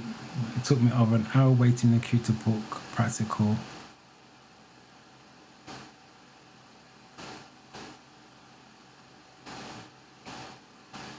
Yeah, unfortunately, I had one of my students, when we met up on, I think it was Tuesday, he had to drive a lesson. He said to me there was over 64,000 people in front of him Monday morning to book a driving test. And he didn't get one. So at least you came away with one in November. Unfortunately, that's just the way it is. So you need a driving test once you pass the theory test. That's what you're going to have to go through. Unfortunately, there's no other way around it. So those days of just going online, taking a date, before COVID this was, just getting a date, is over. You're literally going to have to jump online and queue up, and probably more than once as well,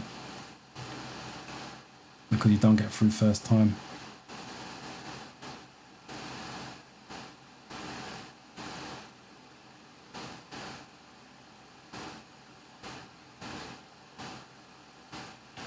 If it's a red circle with bike, means must not. 95% of red circles are no's, so it means no cyclist. If there was a red circle with a bike, it's no cyclist. Repeat, 95% of red circles are no's.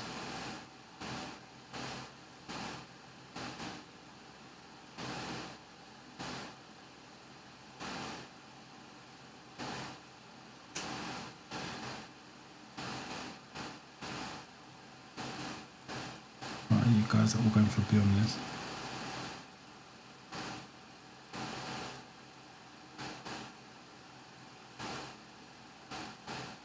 It's got to be a conversation, you guys. I think it's a minor fault.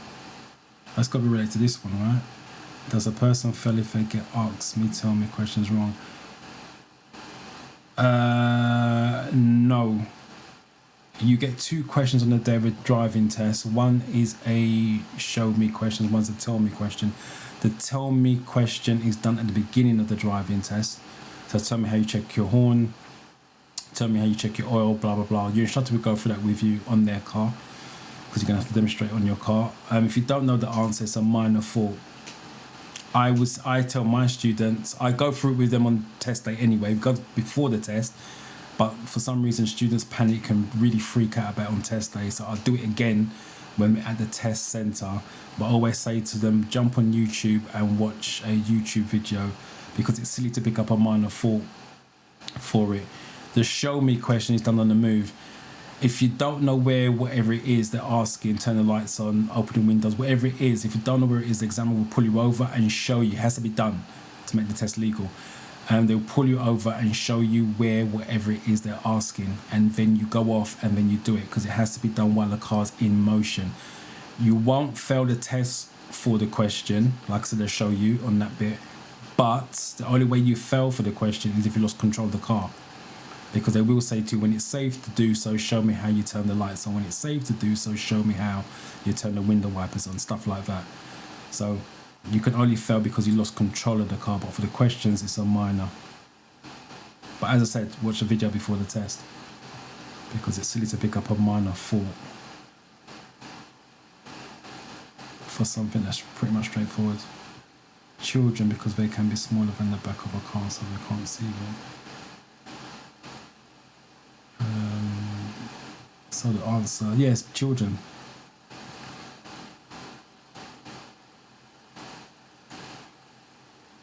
Where would you see this sign?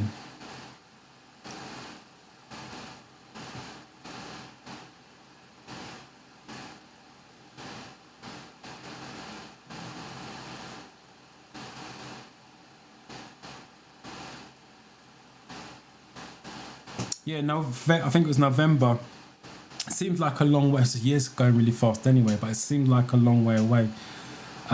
If you're ready for a test, I think I mentioned this earlier on. If you're ready for it, let's just say, argument's sake, October.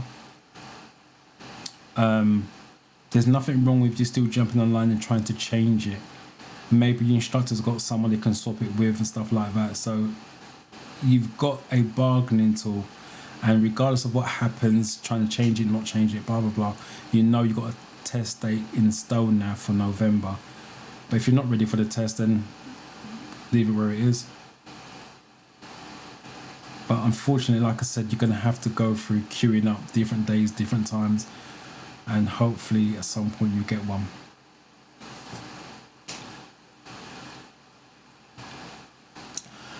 All right, 15.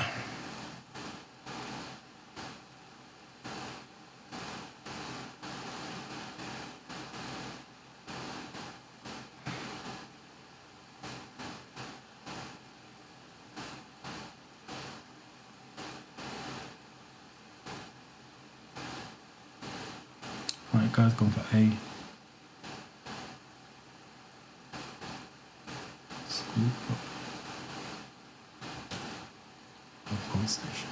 School bus. On the real test, they're starting to put on they got rear, on the rear, back of a school bus, front of a school bus, side of a school bus. Someone had come back to me and said they had it even top of the school bus. As long as it's got school bus in the answer, that's the one you want to go for. Because they will give you no other option with school buses in it. So whether it's on the front, back, side, top, makes no difference. It's a school bus sign. Why should you use your mirrors when you see a hazard ahead?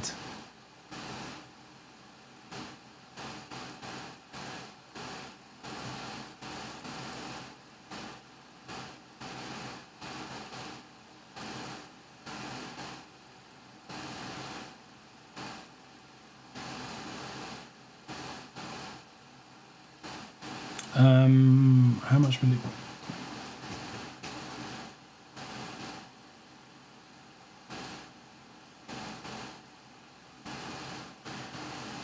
Jack. How much? Some question. Camshaft. No, no, no. All the warning dashboard lights. No. The questions are very, very simple. And like I said, your instructor will go through that with you on before the test. It should do it before the test. And if they want to do it on the day of the test, like I said, I do mine well before the driving test. and I do mine on the day of the test because pupils panic. The questions are very, very simple. The reason why they ask those questions is because they are what they call safety questions. You need to know the answer so your vehicle could be safe on the road. You don't need to know how to change your oil. It's funny, I had to put oil in my car yesterday because the sun just drained the life out of it. You don't need to have to put oil in it, but you do need to know how to check if there's enough in it. So that's all it is. It's like check the windscreen wash, the oil. How do you know if your brakes are working? What's the other one? ABS. They're very simple questions, but you need to know this stuff because if your car doesn't have the brake fluid, if the brake pads are wearing out, you ain't stopping anytime soon. You're not going deep into camshaft as in mechanical question because you're not a mechanic. These questions are basic road safety questions to keep your car safe on the road, because if it doesn't have enough brake fluid, you ain't stopping. If it doesn't have power steering fluid, you can't steer.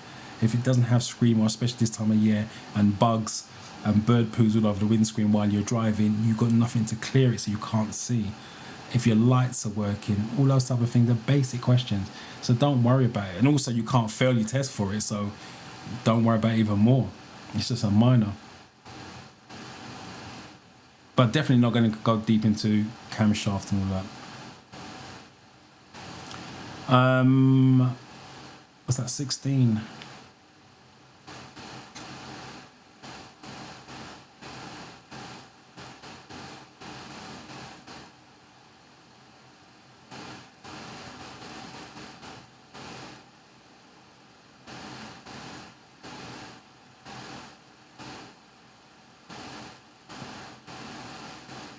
So my screen keeps jumping for some reason.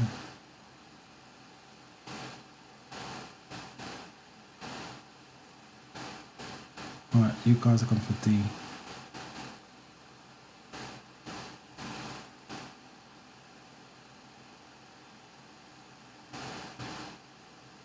I've answered that question. If you've missed it, you're going to have to watch the replay. It makes no difference what part of the country you're in. It's the same studying all over. Was it D? Yeah.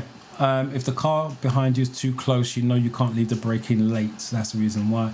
If the car's a good distance back, you know you can do the braking normally. But if it's really close, you start to brake earlier over a longer period of time, so it's not heavy braking. Why must you take great care when emerging from this junction?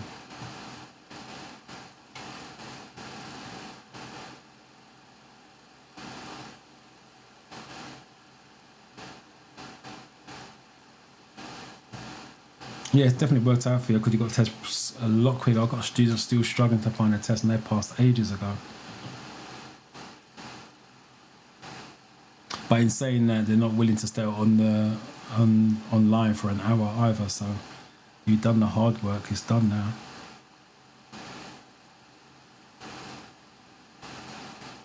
What about manoeuvres like bay parking, parallel parking, etc.? If you got it wrong, I've heard you. Yeah, of course you got it wrong. The manoeuvre reversing is like driving. If you mess up on your driving side of it, you're gonna fail. If you mess up on the manoeuvres, you're gonna fail. You have to. The way that I normally explain to my students is it's like the theory test. If you think of the driving, that's the biggest part of it. Is your 50 questions theory test, and the hazard perception is your manoeuvres. So you have to pass your theory test 50 questions and your hazard perception same day, same time. To get your certificate, to pass the driving test, you have to pass your driving and your manoeuvre same day, same time to get your driver's license. You mess up on one, you can have the best drive ever.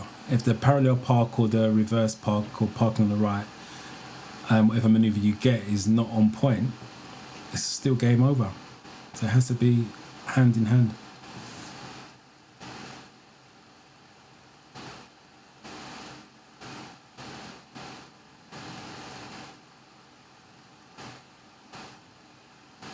That's knowledge, Jane, by the way.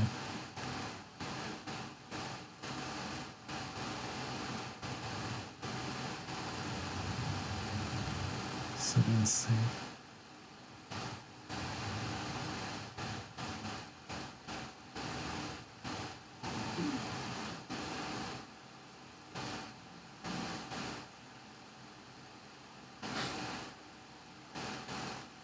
No problem. Nice to have you back.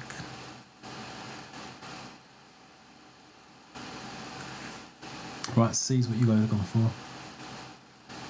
Yeah, the review is restricted. As again, driving lessons, open junctions, closed junctions. This is closed. You can't see the main road before you get there. So you want to edge out, which is what we call peep and creep for driving lessons.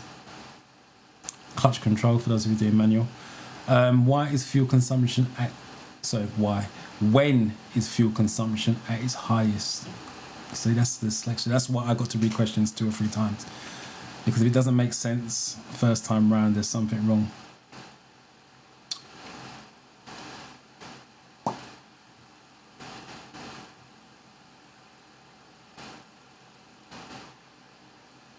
I'll make you laugh. Why don't I make you laugh?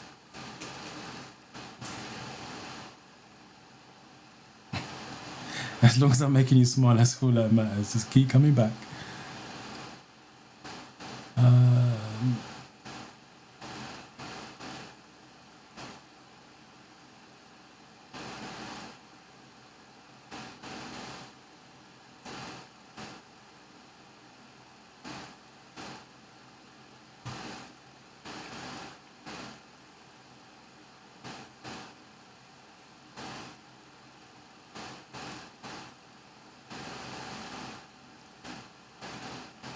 You guys gone for D.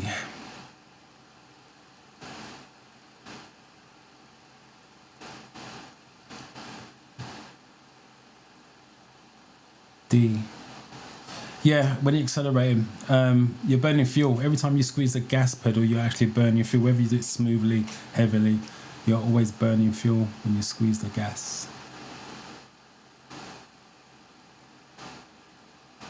And again, just in case of substitute accelerating, because as driving instructor we say gas pedal, we don't say accelerator because it's easier for instruction. So just in case you go on the day, go for the real test on the day and then said when you're squeezing gas or whatever.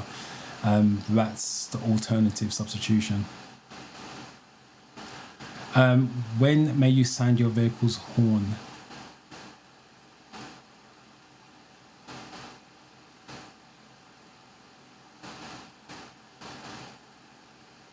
I'll tell you what, while you're on this question and you're going to answer, go for this one as well. So this question says, when may you sound your vehicle's horn? Obviously A, B, C, D.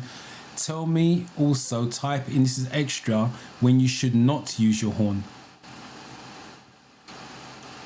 So the question, this is the original question, when may you sound your vehicle's horn? A, B, C, D. And then if for those of you who want to, type in when you should not use your horn, because that's also a theory test question. The times you should not use your horn.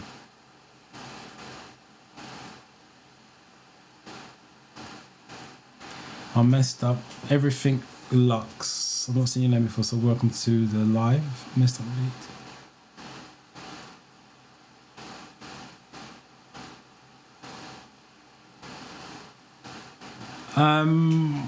Did you really mess up? Because if you didn't study, that's not messing up. You just knew you didn't study. But anyway, you went for it 39. That's 11 questions wrong. 65 out of 75. Hazard perception is really high. It's massive. That's great. 65. That's, you got that nailed then. You don't need to worry about hazard perception. But obviously, 39 out of 50. And you didn't study.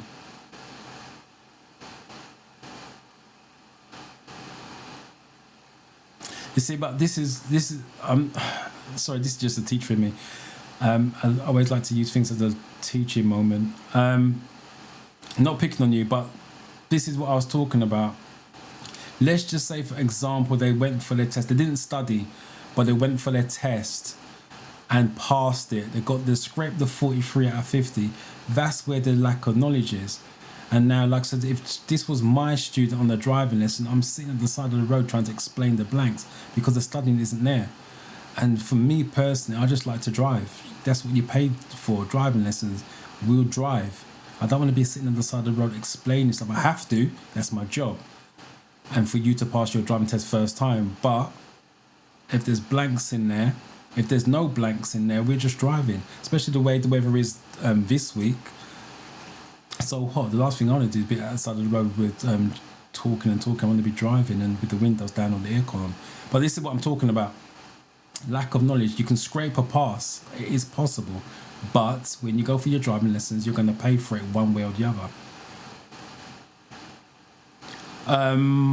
19.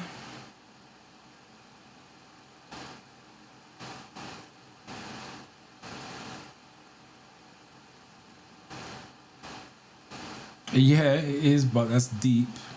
Like you can't see what I'm saying, so I didn't click it.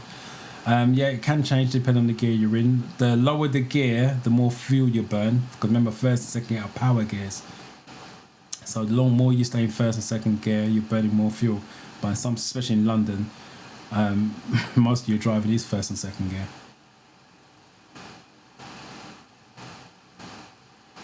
What will happen when you're coasting? Lack of control, that's all that is. Coasting is just lack of control, lack of engine braking.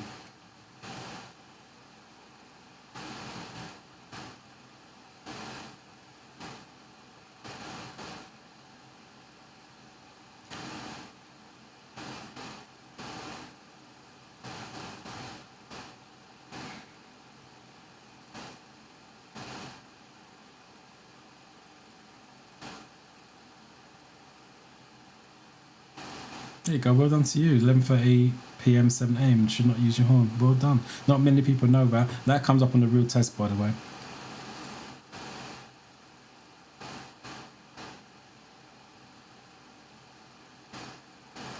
Some knowledgeable people there.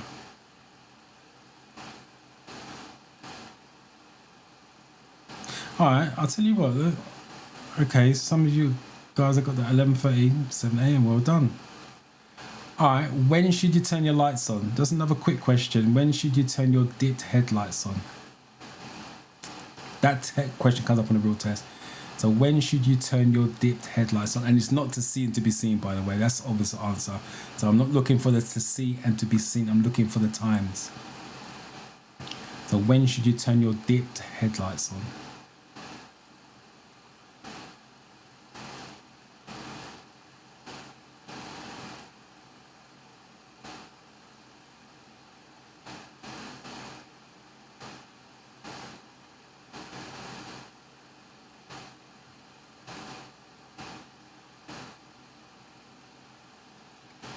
So you're like me, hate to read, so I'm a listener.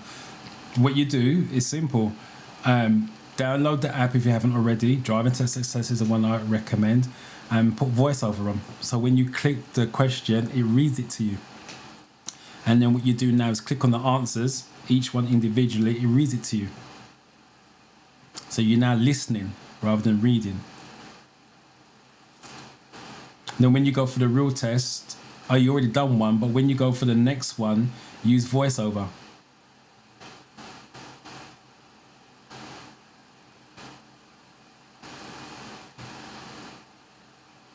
There's always a way around stuff. You just got to find what works for you. But like I said, I don't like reading. I'd have to do it because of my job and blah blah blah. When I do courses and stuff, that's life. But there's always a way around it when it comes to studying. So use voiceover on the app. Sorry, Samuel. Not really, no. It can burn more fuel, but it's not really a fuel question. The coasting is just a lack of control, something you shouldn't be doing.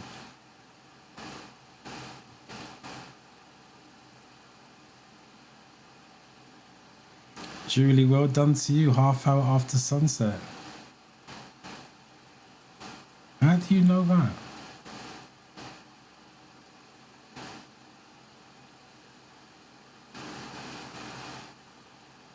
Personally, I would just feel confused and ask just why. I mean, it doesn't show that he's smart. Maybe just lucky that he passed. I'm not sure what that's relating to. That's the obvious answer. When visibility is poor, you turn your lights on. That's a standard answer. But they go a bit deeper. 100 meters when visibility poor. It's the same, to see and to be seen. Because if visibility is poor, you turn your lights on. So you still turn your lights on to see and to be seen. But what Julie put, it was half an hour after sunset. Literally half an hour after sunset. Double test with voice over. Oh, so you took the test with voiceover, but you didn't study in the first place, so that's the downside on that. Yeah, half an hour after sunset is, and how do you know when it's half an hour after sunset? When street lights come on. So when the street lights come on, so the councils turn the lights on for pedestrians to see, then obviously you need to turn your lights on so you can be seen. So that's the answer, half an hour after sunset. So remember that, just in case it comes up on the real test for you. Yeah, you guys are going for the obvious answers. And this is where I go to, this is, again, I like to use things as a learning opportunity. Go back to what I said about understanding. They ask you the question when you turn your lights on. You're now going to be looking for when visibility is poor. It's not there. You're now struggling straight away. And this is why I'll keep saying the understanding has to be there. Because all of you are put in dark tunnel. That still comes down to visibility. So you think about how many people are here at the moment. 73 of you. I know some of you are silent watchers, not taking part in all the rest of it, but there's only one person, and give her a shout out again, Julie, has got the answer correct. So look, she's asking, how do you know that half hour after sunset? Where would you know that? Because she's done. Oh, she remembered what I said. Your memory's even better than mine then. So, like I said, it goes back to what I was saying to you earlier on.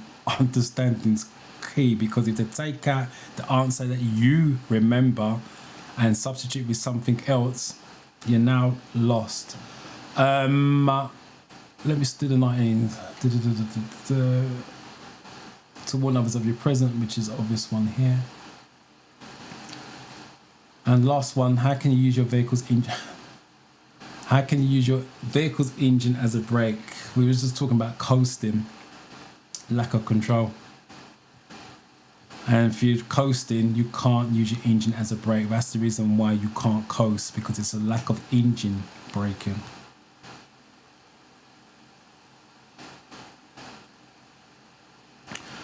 All right, just proper shocks, like you said, not a mechanic.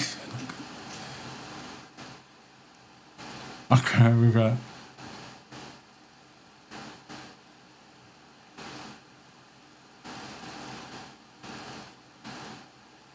But pass their driving test from pure zero, studying or driving very easy, good thing.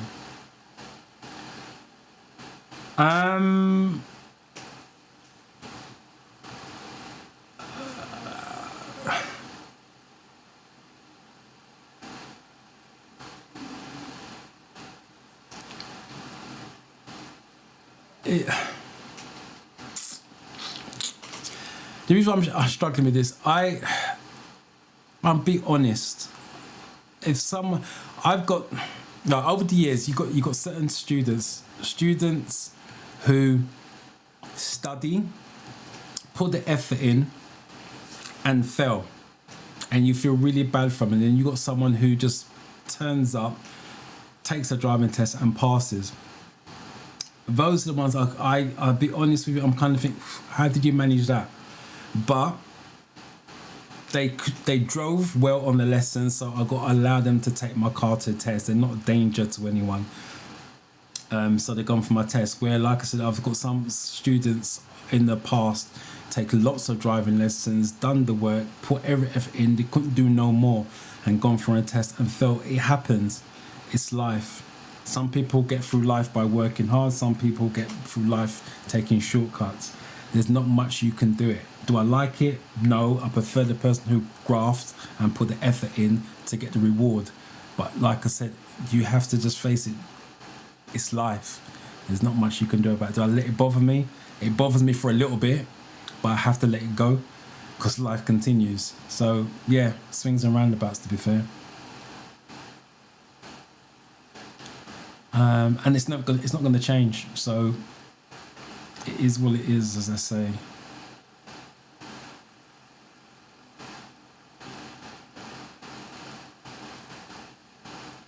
So let me just find the 20s. Got a D here. Got a D here.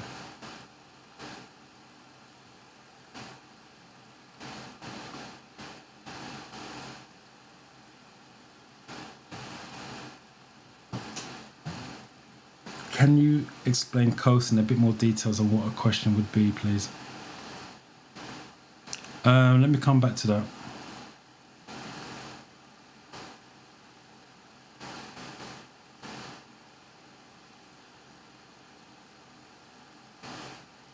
Half an hour after sunset is when you should turn your lights on. It's a different way of asking the question.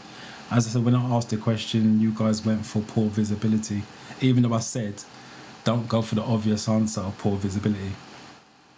So half an hour after sunset is when you should turn your dipped headlights on so you can see and be seen. Yeah, it is down to luck, but like I said, sometimes when someone, and you know they're taking shortcuts where they're not putting the effort in, but still pass.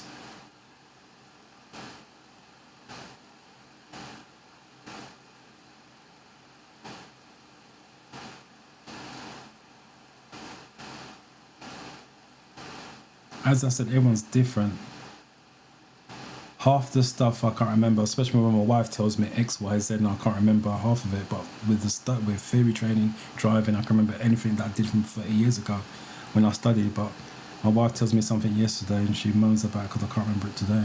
So I don't listen to her. According to her, I don't listen. Can you explain lower gear and what the higher gear numbers are? Alright, I'll do that. Let me just double check. 20D is what you guys are going for. No, it's not. Can't be right.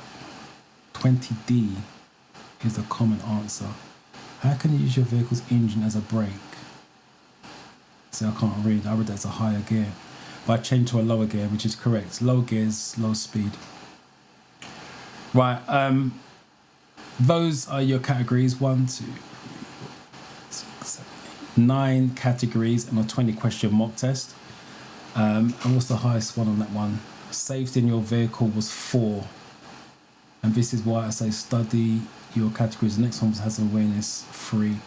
That's why I say study your categories, because you don't know how your test is going to be made up on the day. Right, so you guys wanted coasting. Let me show you. What's the time? I've got time. Can you explain coasting in a bit more details and what a question will be? Right, coasting's for manual cars, not in autos. So those of you doing manual, it's simple. Let me get my diagram out. So you have in a car, in a manual car, you have 2 plates called clutch plates. One connected to the engine, one connected to the wheels. So let me just do the gears. The lower the number, first and second gear, drive the car at slow speed. So that's how you engine brake. You bring the clutch up. Because it's a low number, it drives the car at slow speeds. 3, 4, 5 and 6 are higher gears, drive the car at faster speed. So low number, low speed. So coasting is this. Let me show you. So when you squeeze the gas pedal, both plates are going. So engine braking. Let me just do this quickly. The engine plate is spinning when the car is on. The wheels aren't. When you bring the clutch up, it makes both plates move. Squeeze the gas, it makes the engine go faster, makes the wheels go faster. Engine braking is all that is come off the gas. So the engine slows down, the wheels slow down. That's what engine braking is. Coasting is when the 2 plates are separated. So no matter what you do with the gas, the wheels are doing its own separate thing. That's why it's lack of control. This gives me control. I squeeze the gas, the car goes faster. I come off the gas, the cars go slower. I'm in control. This down, I squeeze the gas, the car's doing nothing. Come off the gas, the car's doing nothing. It's doing its own thing. The common coasting on the driving test is going around the corner in second gear with the clutch down. You should always go around the corner with the clutch up in second gear. So you have engine braking. That's what coasting is. Coasting is when the wheels are separated. So it's lack of control or lack of engine braking. So hopefully that explains that. While I'm here, let me go into the driving test report sheet, get rid of this. so you guys can see. What you just did is related to the sheet. As I said, what you need your theory test for your driving for the theory, goes hand in hand. On your left hand side of the sheet is all the control side that I just spoke about. Driving test is about control, safety. So the left hand side is your control. Normally your maneuvers, reversing, but going forwards is your gas, clutch, gears, foot brake, hand brake, and steering. So while you're driving, he's watching and feeling how you use all those pedals and all those controls together. But in the middle section and the right hand section is you. That's the safety factor. So traffic signs, we had triangles on here, road markings, the line at the side of the road, if you remember that one. Traffic lights, traffic controllers, that's your flat palm, flat backhands, other road users, which is your pedestrians and cyclists and e-scooters nowadays. Use of speed, following distance, 2 second gap if it's dry, 4 seconds if it's wet, ice and snow, double. We had the junction. Why would you have to be careful? Because you can't see. Observation, that would be kind of thing. And roundabouts would be positional driving, coming off on the left. Pedestrian crossings, your pelicans, your toucans, puffins would go in there. Where should you stop safely? Not on the brow of a hill, bridge, on the bends, zigzags, that's where we're coming to. And then your hazard perception, which is your use of mirrors. If you didn't know, when you are clicking to get your 5s and 4s, the click represents you checking the mirrors. That's what it's for. With the hazard perception videos, I would suggest you go for 2 clicks per problem. So I'm just going to check to make sure I'm not missing any comments. A hazard is anything that's going to cause you to slow down or change direction. So if it's going to cause you to use the brake, click. If it's going to cause you to move the steering wheel to the left or the right, click. I had my first theory test last Thursday. I did not study it. I did study though. I scored 14 hazard 5. I did study. The question is how you studied would be the question I'd ask, because you got 10 questions wrong, which should be again around about the 5 to 7 categories of questions you got wrong. You're gonna feel bad because you failed the test. When someone fails something, you're gonna feel bad. There's nothing wrong with that. But you got to look at it this way. It's only going to go one of 2 ways. You're going to pass it or fail it. In your case, you failed it. Feel bad for yourself 24 hours if you like. Cry, scream, shout, whatever it is. And then, as you said, pick yourself up and go again. You now got data, so you know what you need to do. Get the 10 questions. And just study the categories you got wrong, but try to get some understanding of why you got a 48 out of 50. But you're always going to feel bad after you've failed any test, but don't take it to heart, it's just life. Okay. Yeah, everyone's still going visibility low. This person's far behind, if that's the case. I was reading the highway code book for pedestrians. I feel that is part of awareness and learning section. You've got to be careful that you don't go outside of what you need. The highway code is for every road user, whether you cycle, horse ride, pedestrians, car drivers. If you want to go down reading the rules for pedestrians, that's your choice. Would I encourage my students to do it? No. Why? Because they're not pedestrians. You're studying for a car driver. Read the car driving rules. If you want to read the pedestrian rules after you pass, fine. You just don't want to give the brain too much information to do with, especially when it's unnecessary information. But I repeat, you have to do you. Could I take in all that information and do a theory test? Probably not.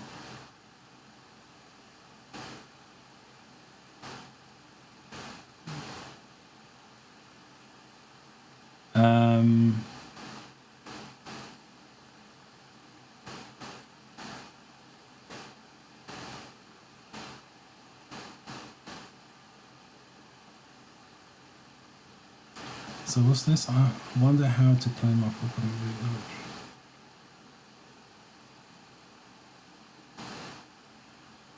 You as motivation, as much because you said you got driving lessons this week.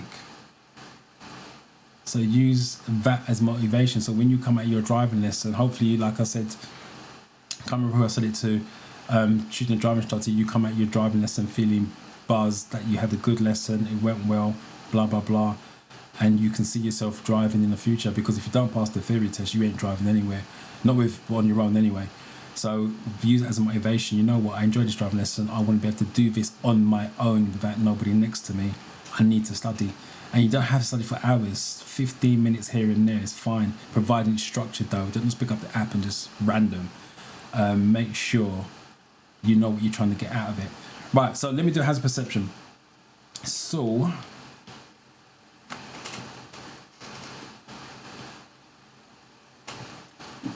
sure, iPad would help. See, I use driving test success even with my students in the car.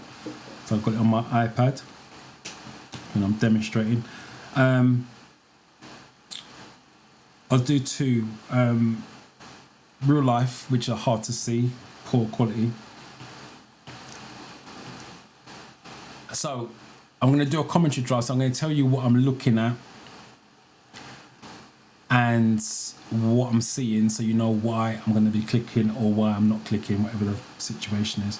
So remember, hazards, anything to cause you to slow down or change direction. You want to go 2 clicks. Why? Because on their app it says, or on the videos it says, the earlier you click, the higher score you get. But what they don't do, if you click too early, you're going to get a 0. So it's not about you seeing it early, it's about you getting a score for the problem. I say this every week. If you can see the problem but you click too early, it's a 0. So to cover yourself, to beat the system, technically what you want to do is click twice. As soon as you see a problem, click once and then count 1, 2, and then click again. Don't go 1, 2. If the first one's early, the second one's going to be too early. So literally click 1, 2, and then click again. That way, if the first one's early, the second click should land in the 5 or the 4. If the first click landed in the 5, then the second one lands in the 4 or the 3. You're still going to pass. Sorry, you're still going to get the highest mark anyway. No benefits in clicking once, lots of benefits in clicking twice. But don't go spamming it. So, if my pencil would work. So looking ahead, try to look beyond the truck as well, and then pavement to pavement.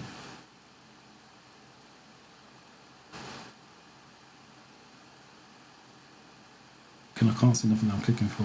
Trying to look ahead, can't see anything. God, this video's moving fast. Still can't see anything. That's why I'm not clicking. But the truck's moving to the right, so there's a reason why it's moving to the right. And they've got another truck in front.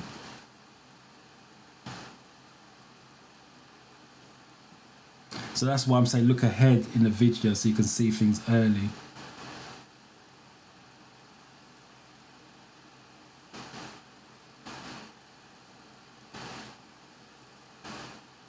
Let's just keep going though, because it could be a double. Traffic lights are red. 5 out of 5. Always review it back so you can see how you can improve if there's improvement needed. And what I mean by, because someone said to me the other day in the study camp, but why, if I got 5 out of 5, why do I need to review it? The reason why you need to review it is to see if the first click got the 5 or the second click got the 5. If the first one didn't get it, then how much after was the second one? If that makes sense. Just because you get 5 out of 5, it doesn't mean to say there's no room for improvement. That's the reason why. So I'm just going to speed up for the video. So like I said, the truck in front of me started to move to the right. So that suggests there's something parked up on the left. That's the clue. There you go. See, first click was too early. And that's where you go for 2 clicks. And the second one was just in. But let me just show this again. The first one is moving to the right. So the first one's early. The second one landed in the 5. I think I went for another 2. The reason why I go for another 2 is 2 different problems. The first one, the truck moved to the right. That suggests I might need to move to the right. That's why I'm checking my mirrors. And now I can see the problem, which is the other one, the other truck. Stop doing that. That's why I've gone for another 2 clicks. You can't use 2 clicks for 2 different problems. That's asking for trouble. 2 different problems, 2 different sets of clicks, if that makes sense. So let me just show you again. The first 2 was for the truck moving to the right, and now I can see what was the problem on the left. I've clicked again, and that's the reason why you go for 2 clicks. So even though I've got 4 clicks in that little section, that's not spamming. Two different problems, two different clicks. Let me just check up on the comments, make sure I'm not missing anything.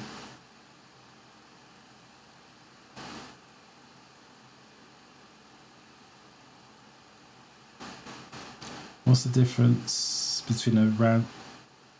What's the difference between a round? Because separate words. Round about and mini roundabout. You see, this is what I'm saying to you as well. I'm just showing you, and the reason why, like I said, I like to use moments for learning, even if it's using myself. He's got a gap there. It's got round about. That I'm struggling with. On the mini roundabout, it's two words together. I don't struggle with that. That's just a gap in between. Has made me struggle to understand this question, and that's what I'm saying to you. We're all different in terms of learning, so you have to find what's right for you. One size does not fit all. The difference is just the roundabout is bigger, so you got more time to signal to get on the roundabout, off the roundabout if necessary. A mini roundabout is smaller and tighter, so you haven't got time to signal to come off a mini roundabout. That's the only difference. It's just size.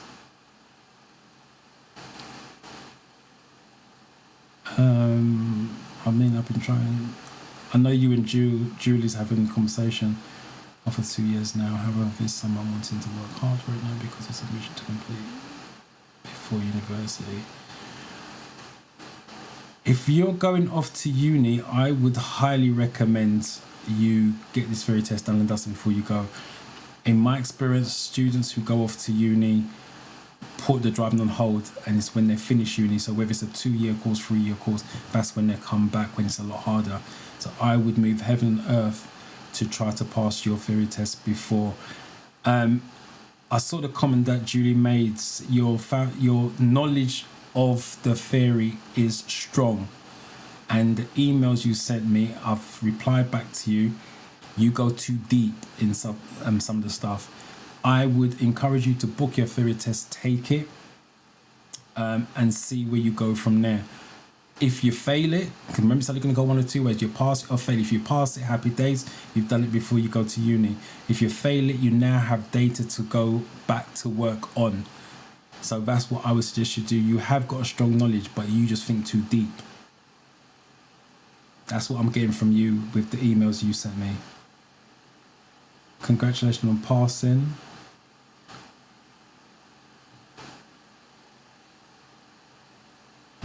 There's a lot of comments from you, Mini Prime, so I'm going to star them. I'm going to come back to it. I also find hazard perception hard. The question you got to ask yourself is why you find it hard. Most people find it hard because they don't understand what a hazard is. Like I said, a hazard is anything that's going to cause you to slow down or change direction. If you think you have to use the brake or grab the steering wheel to move left or right, you want to be clicking. Remember, you're practicing as well. So there's nothing wrong with just clicking and then review it back to see how you can reduce the amount of clicks. What you guys are doing when you're studying at home, especially with hazard perception, is you want to be right, get your minimum 44 out of 75 straight away. No, that's not what learning's about. Learning's about improvement, like I just showed you on the video. Let me put it back so you can see it. Get rid of the comment. I said to you, and I bet half of you were shocked when I said, oh, you got 5 out of 5, how can you improve? Straight away, my first click's too early, so could I waited a little bit longer? I could have, but I'm not going to. I still got 5, but my point is my first click was early. That alone, in terms of studying, why I'm definitely going to be doing 2 clicks, because sometimes when I say to students do 2 clicks and they get it on the 1 click, they don't see the point of doing the second click, so I'm getting on the first click anyway. But when they go for the real test, guess what happens? They fail it. Why? Because of the videos on the real test is different from the app videos. I'm saying do 2 clicks. It covers yourself on the apps at home. It covers yourself for the app they use on the test center. You're covered either way. Once you go to 1 click, you're hoping and praying their videos are similar in terms of timing and speed. I know, based on feedback, their videos is slightly slower. So if you click 1 click and it's slightly slower, that means you're going to be slightly earlier than you would be normally. That's the reason why. So even I look back on my clicks to see if I got it on the first click or second click. You can always learn and always improve. So that's the reason why.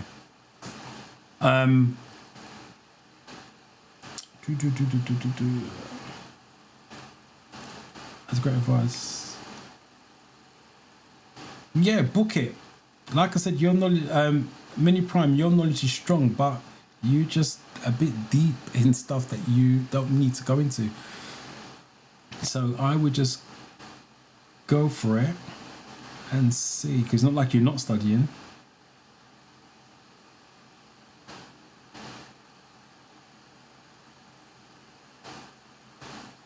'21st, which is a month away.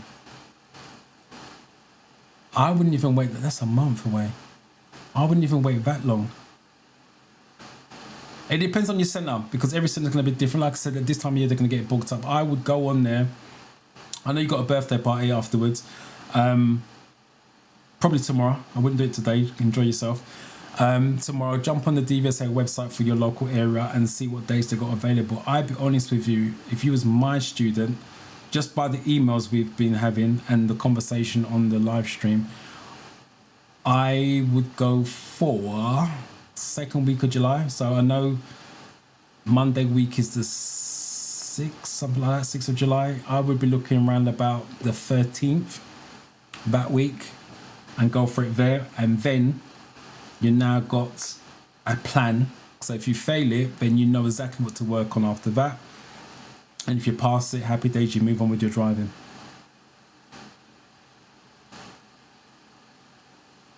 So everyone's saying go for it.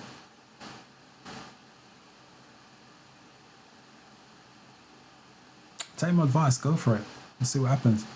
I'm not a big fan of telling people to just go for it, but like I said, your knowledge is strong. Students whose knowledge is not strong, I don't say go for it because it makes no sense.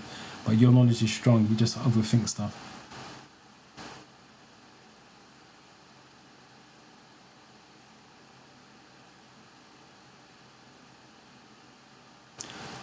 I didn't get that email. I don't know when you sent it, because I think you said sent it yesterday. I don't really check my emails over the weekend.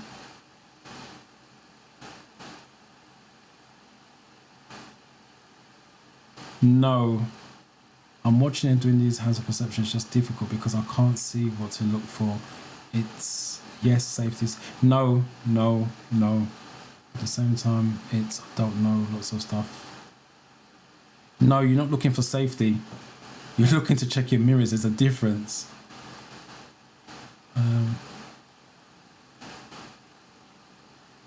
Yeah, that's what your problem is. Understand what hazard perception. I repeat, a hazard perception. Oh, start again. A hazard is anything to call you, not safety.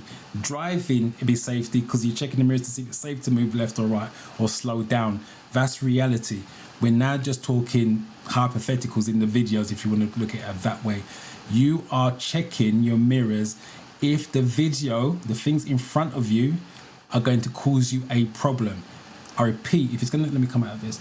If it's going to cause you a problem, you want to use the brake or use the steering wheel.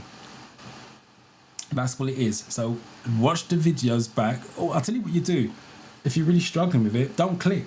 Just sit back and watch the video, but look for a problem. Just say to yourself, I would click that, I would click on that, I'll click on that, I wouldn't click on that, whatever it is. Do without no clicking. Just watch the video like you're watching Netflix. No clicking. And then when you feel comfortable, then you now add clicking to the equation. Break it down, strip it back, always go back to basics. You don't have to click. So if you don't understand what a hazard is, watch the video like Netflix. Just sit back and say to yourself, that's a problem, or I'll click on that, I'll click on that. And then once you're comfortable, then you add clicking to the equation. So let me show you with another video. I repeat, a hazard is anything that's going to cause you to slow down or change direction. Let's get another one up. Let me do, I think all the CGIs have been done. All got stars.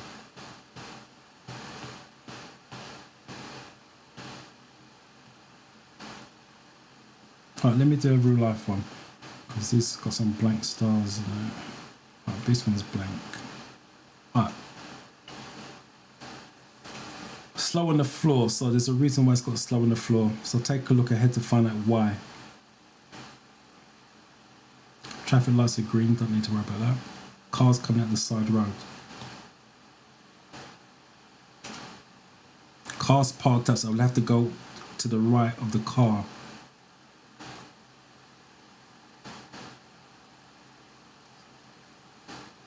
Still looking as far down as I can see, looking into the bend. That's where I'm looking at the moment. I can't see nothing going on as a pair. Zebra crossing, no one's near the zebra crossing.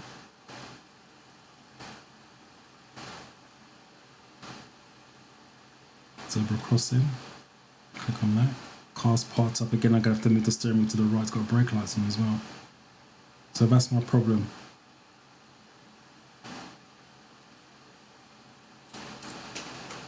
Five out of 5. Again, see if you can improve on it. So let me just show you. Where's my first click? Here. Let me show you. So go back many prime. This is what I'm talking about. The car's coming out of the side road. So that's a problem for me. I would have to slow down if he pulled it in front of me. I may need to use the steering wheel to stay around him depending on the situation. So you just click on that. That's all you do. All you want to do is watch the video and click on problems. The car's parked up at the side of the road. Let me show you. Click. The reason why, when you drive normally, you drive a meter from the curb. If the car's parked up, I can't stay a meter from the curb because I'm going to crash into the car.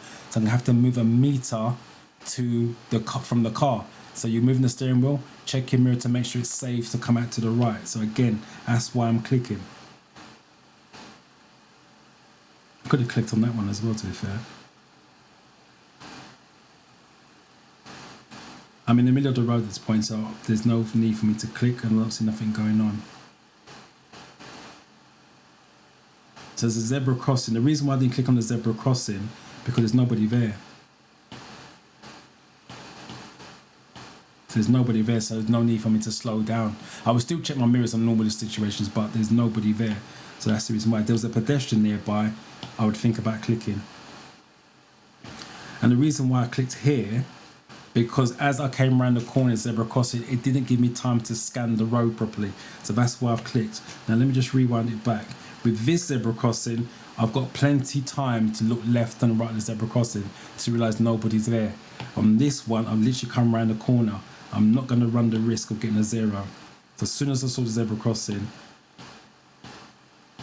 I've clicked. And if you can see that I clicked too early as well. But my second one landed in the 5. The problem was actually the car.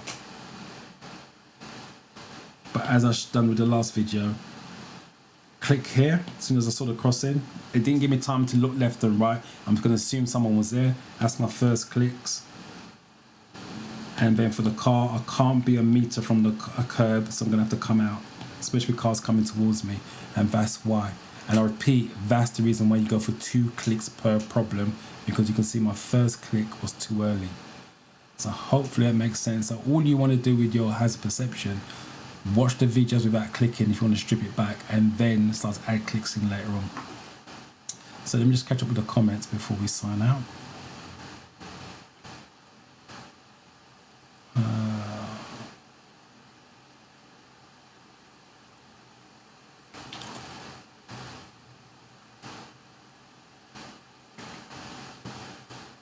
Sorry, I'm just trying to catch up with what you guys said.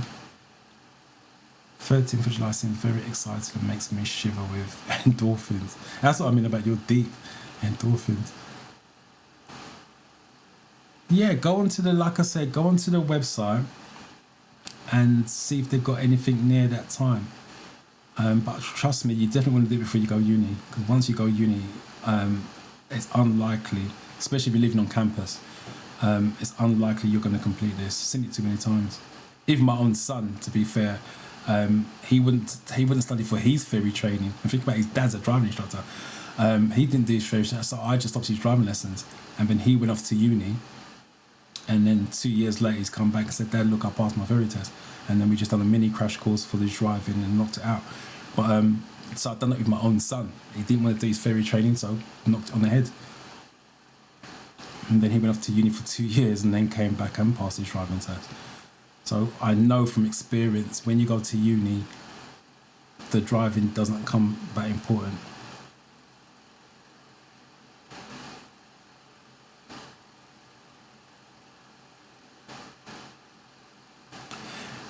I pick up on what people say. You say a lot, and I mean you say a lot. I don't mean it in a bad way, by the way. You say a lot, and the email you sent was a hell of a long email. So I pick up on what people say, and what I'm picking up is your knowledge is strong, but you just think too deep. That's what it is.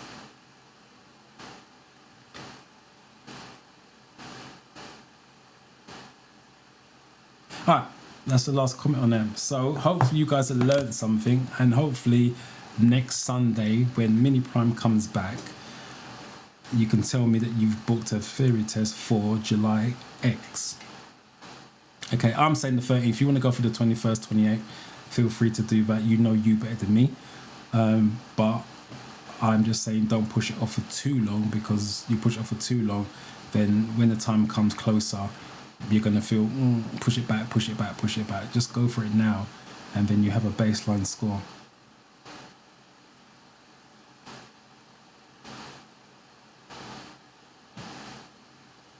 Yeah, not change your driving style. There's a difference between driving style, driving with one hand, driving to two hands. Change your direction or slow down. That's what you're looking for.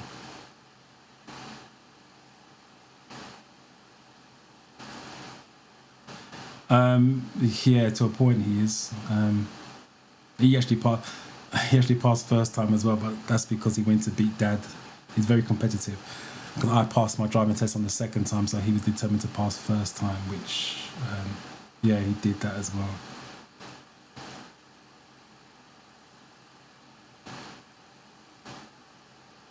Yeah, like I said, we discussed that, but you can't make that stop you from booking a test. That's the most important thing. Because the question is, will you ever feel ready to take one? In my experience, and I can only talk from my experience teaching students, they are never ready. They don't feel ready. There's times I've got to force them to take the test, and they take it and pass it, and they appreciate they got encouraged, if you like, or pushed to take the test. I'm not saying go for the test if you're not ready. What I'm saying to you personally, Mini Prime, is you have the knowledge. It's deep, but you have the knowledge. Do not put it off any longer, especially if you're going to go off to uni. Do it before uni, or at least have an attempt before uni, and see where you're at, and then go from there.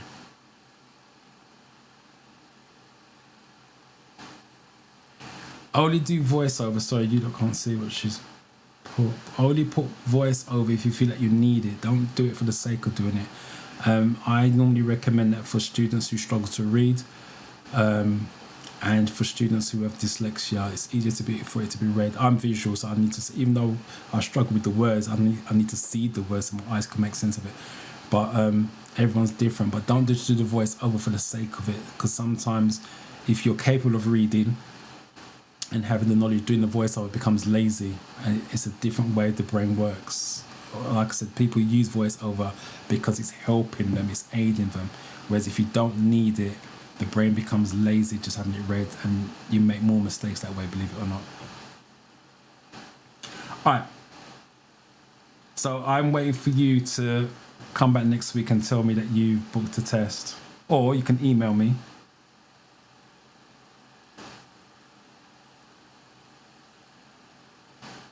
Oh, okay. So you're going for the third year.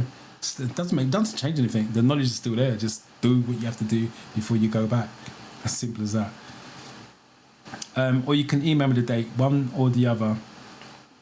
So once you book it, you can email me, or you can turn up next Sunday on the live session and let all of us know, so we can encourage you to see it through. But very enjoyable session, guys. I really enjoyed it today, and I'm staying on longer and longer each week, 2.5 hours. But I've got to appreciate your time. I've got to take a break before I jump on the live training at 1 o'clock. Enjoy the week. Stay safe. For those of you who've got a test coming up, I wish you the best of luck with that, and hopefully you pass and come back next week. Julie, have you got a test booked? Well, I'm still online. Julie, just let me know. I'm talking to you, and I don't know if you've got a test booked. Julie Jules, have you got a test booked? Just type yes or no. I'm encouraging Mini Prime to book a test, and I'm not talking to you about you taking yours. So just type in the comments quickly. Let me know if you got a test coming up.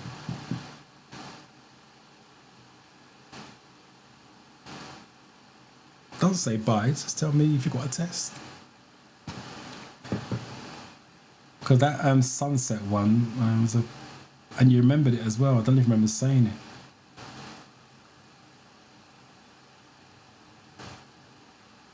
Julie Jules, you're saying bye to everybody. Let me know if you got a test date booked.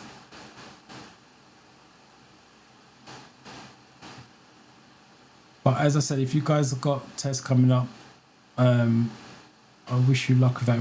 Remember, when you go in there, take your time. It's on Tuesday. Sorry, I must have totally forgot. I told you, my memory is bad. Driving related, yes. Stuff like this, bad. Good luck with it Tuesday. So hopefully you come back next week, Sunday, and give us some good news with that.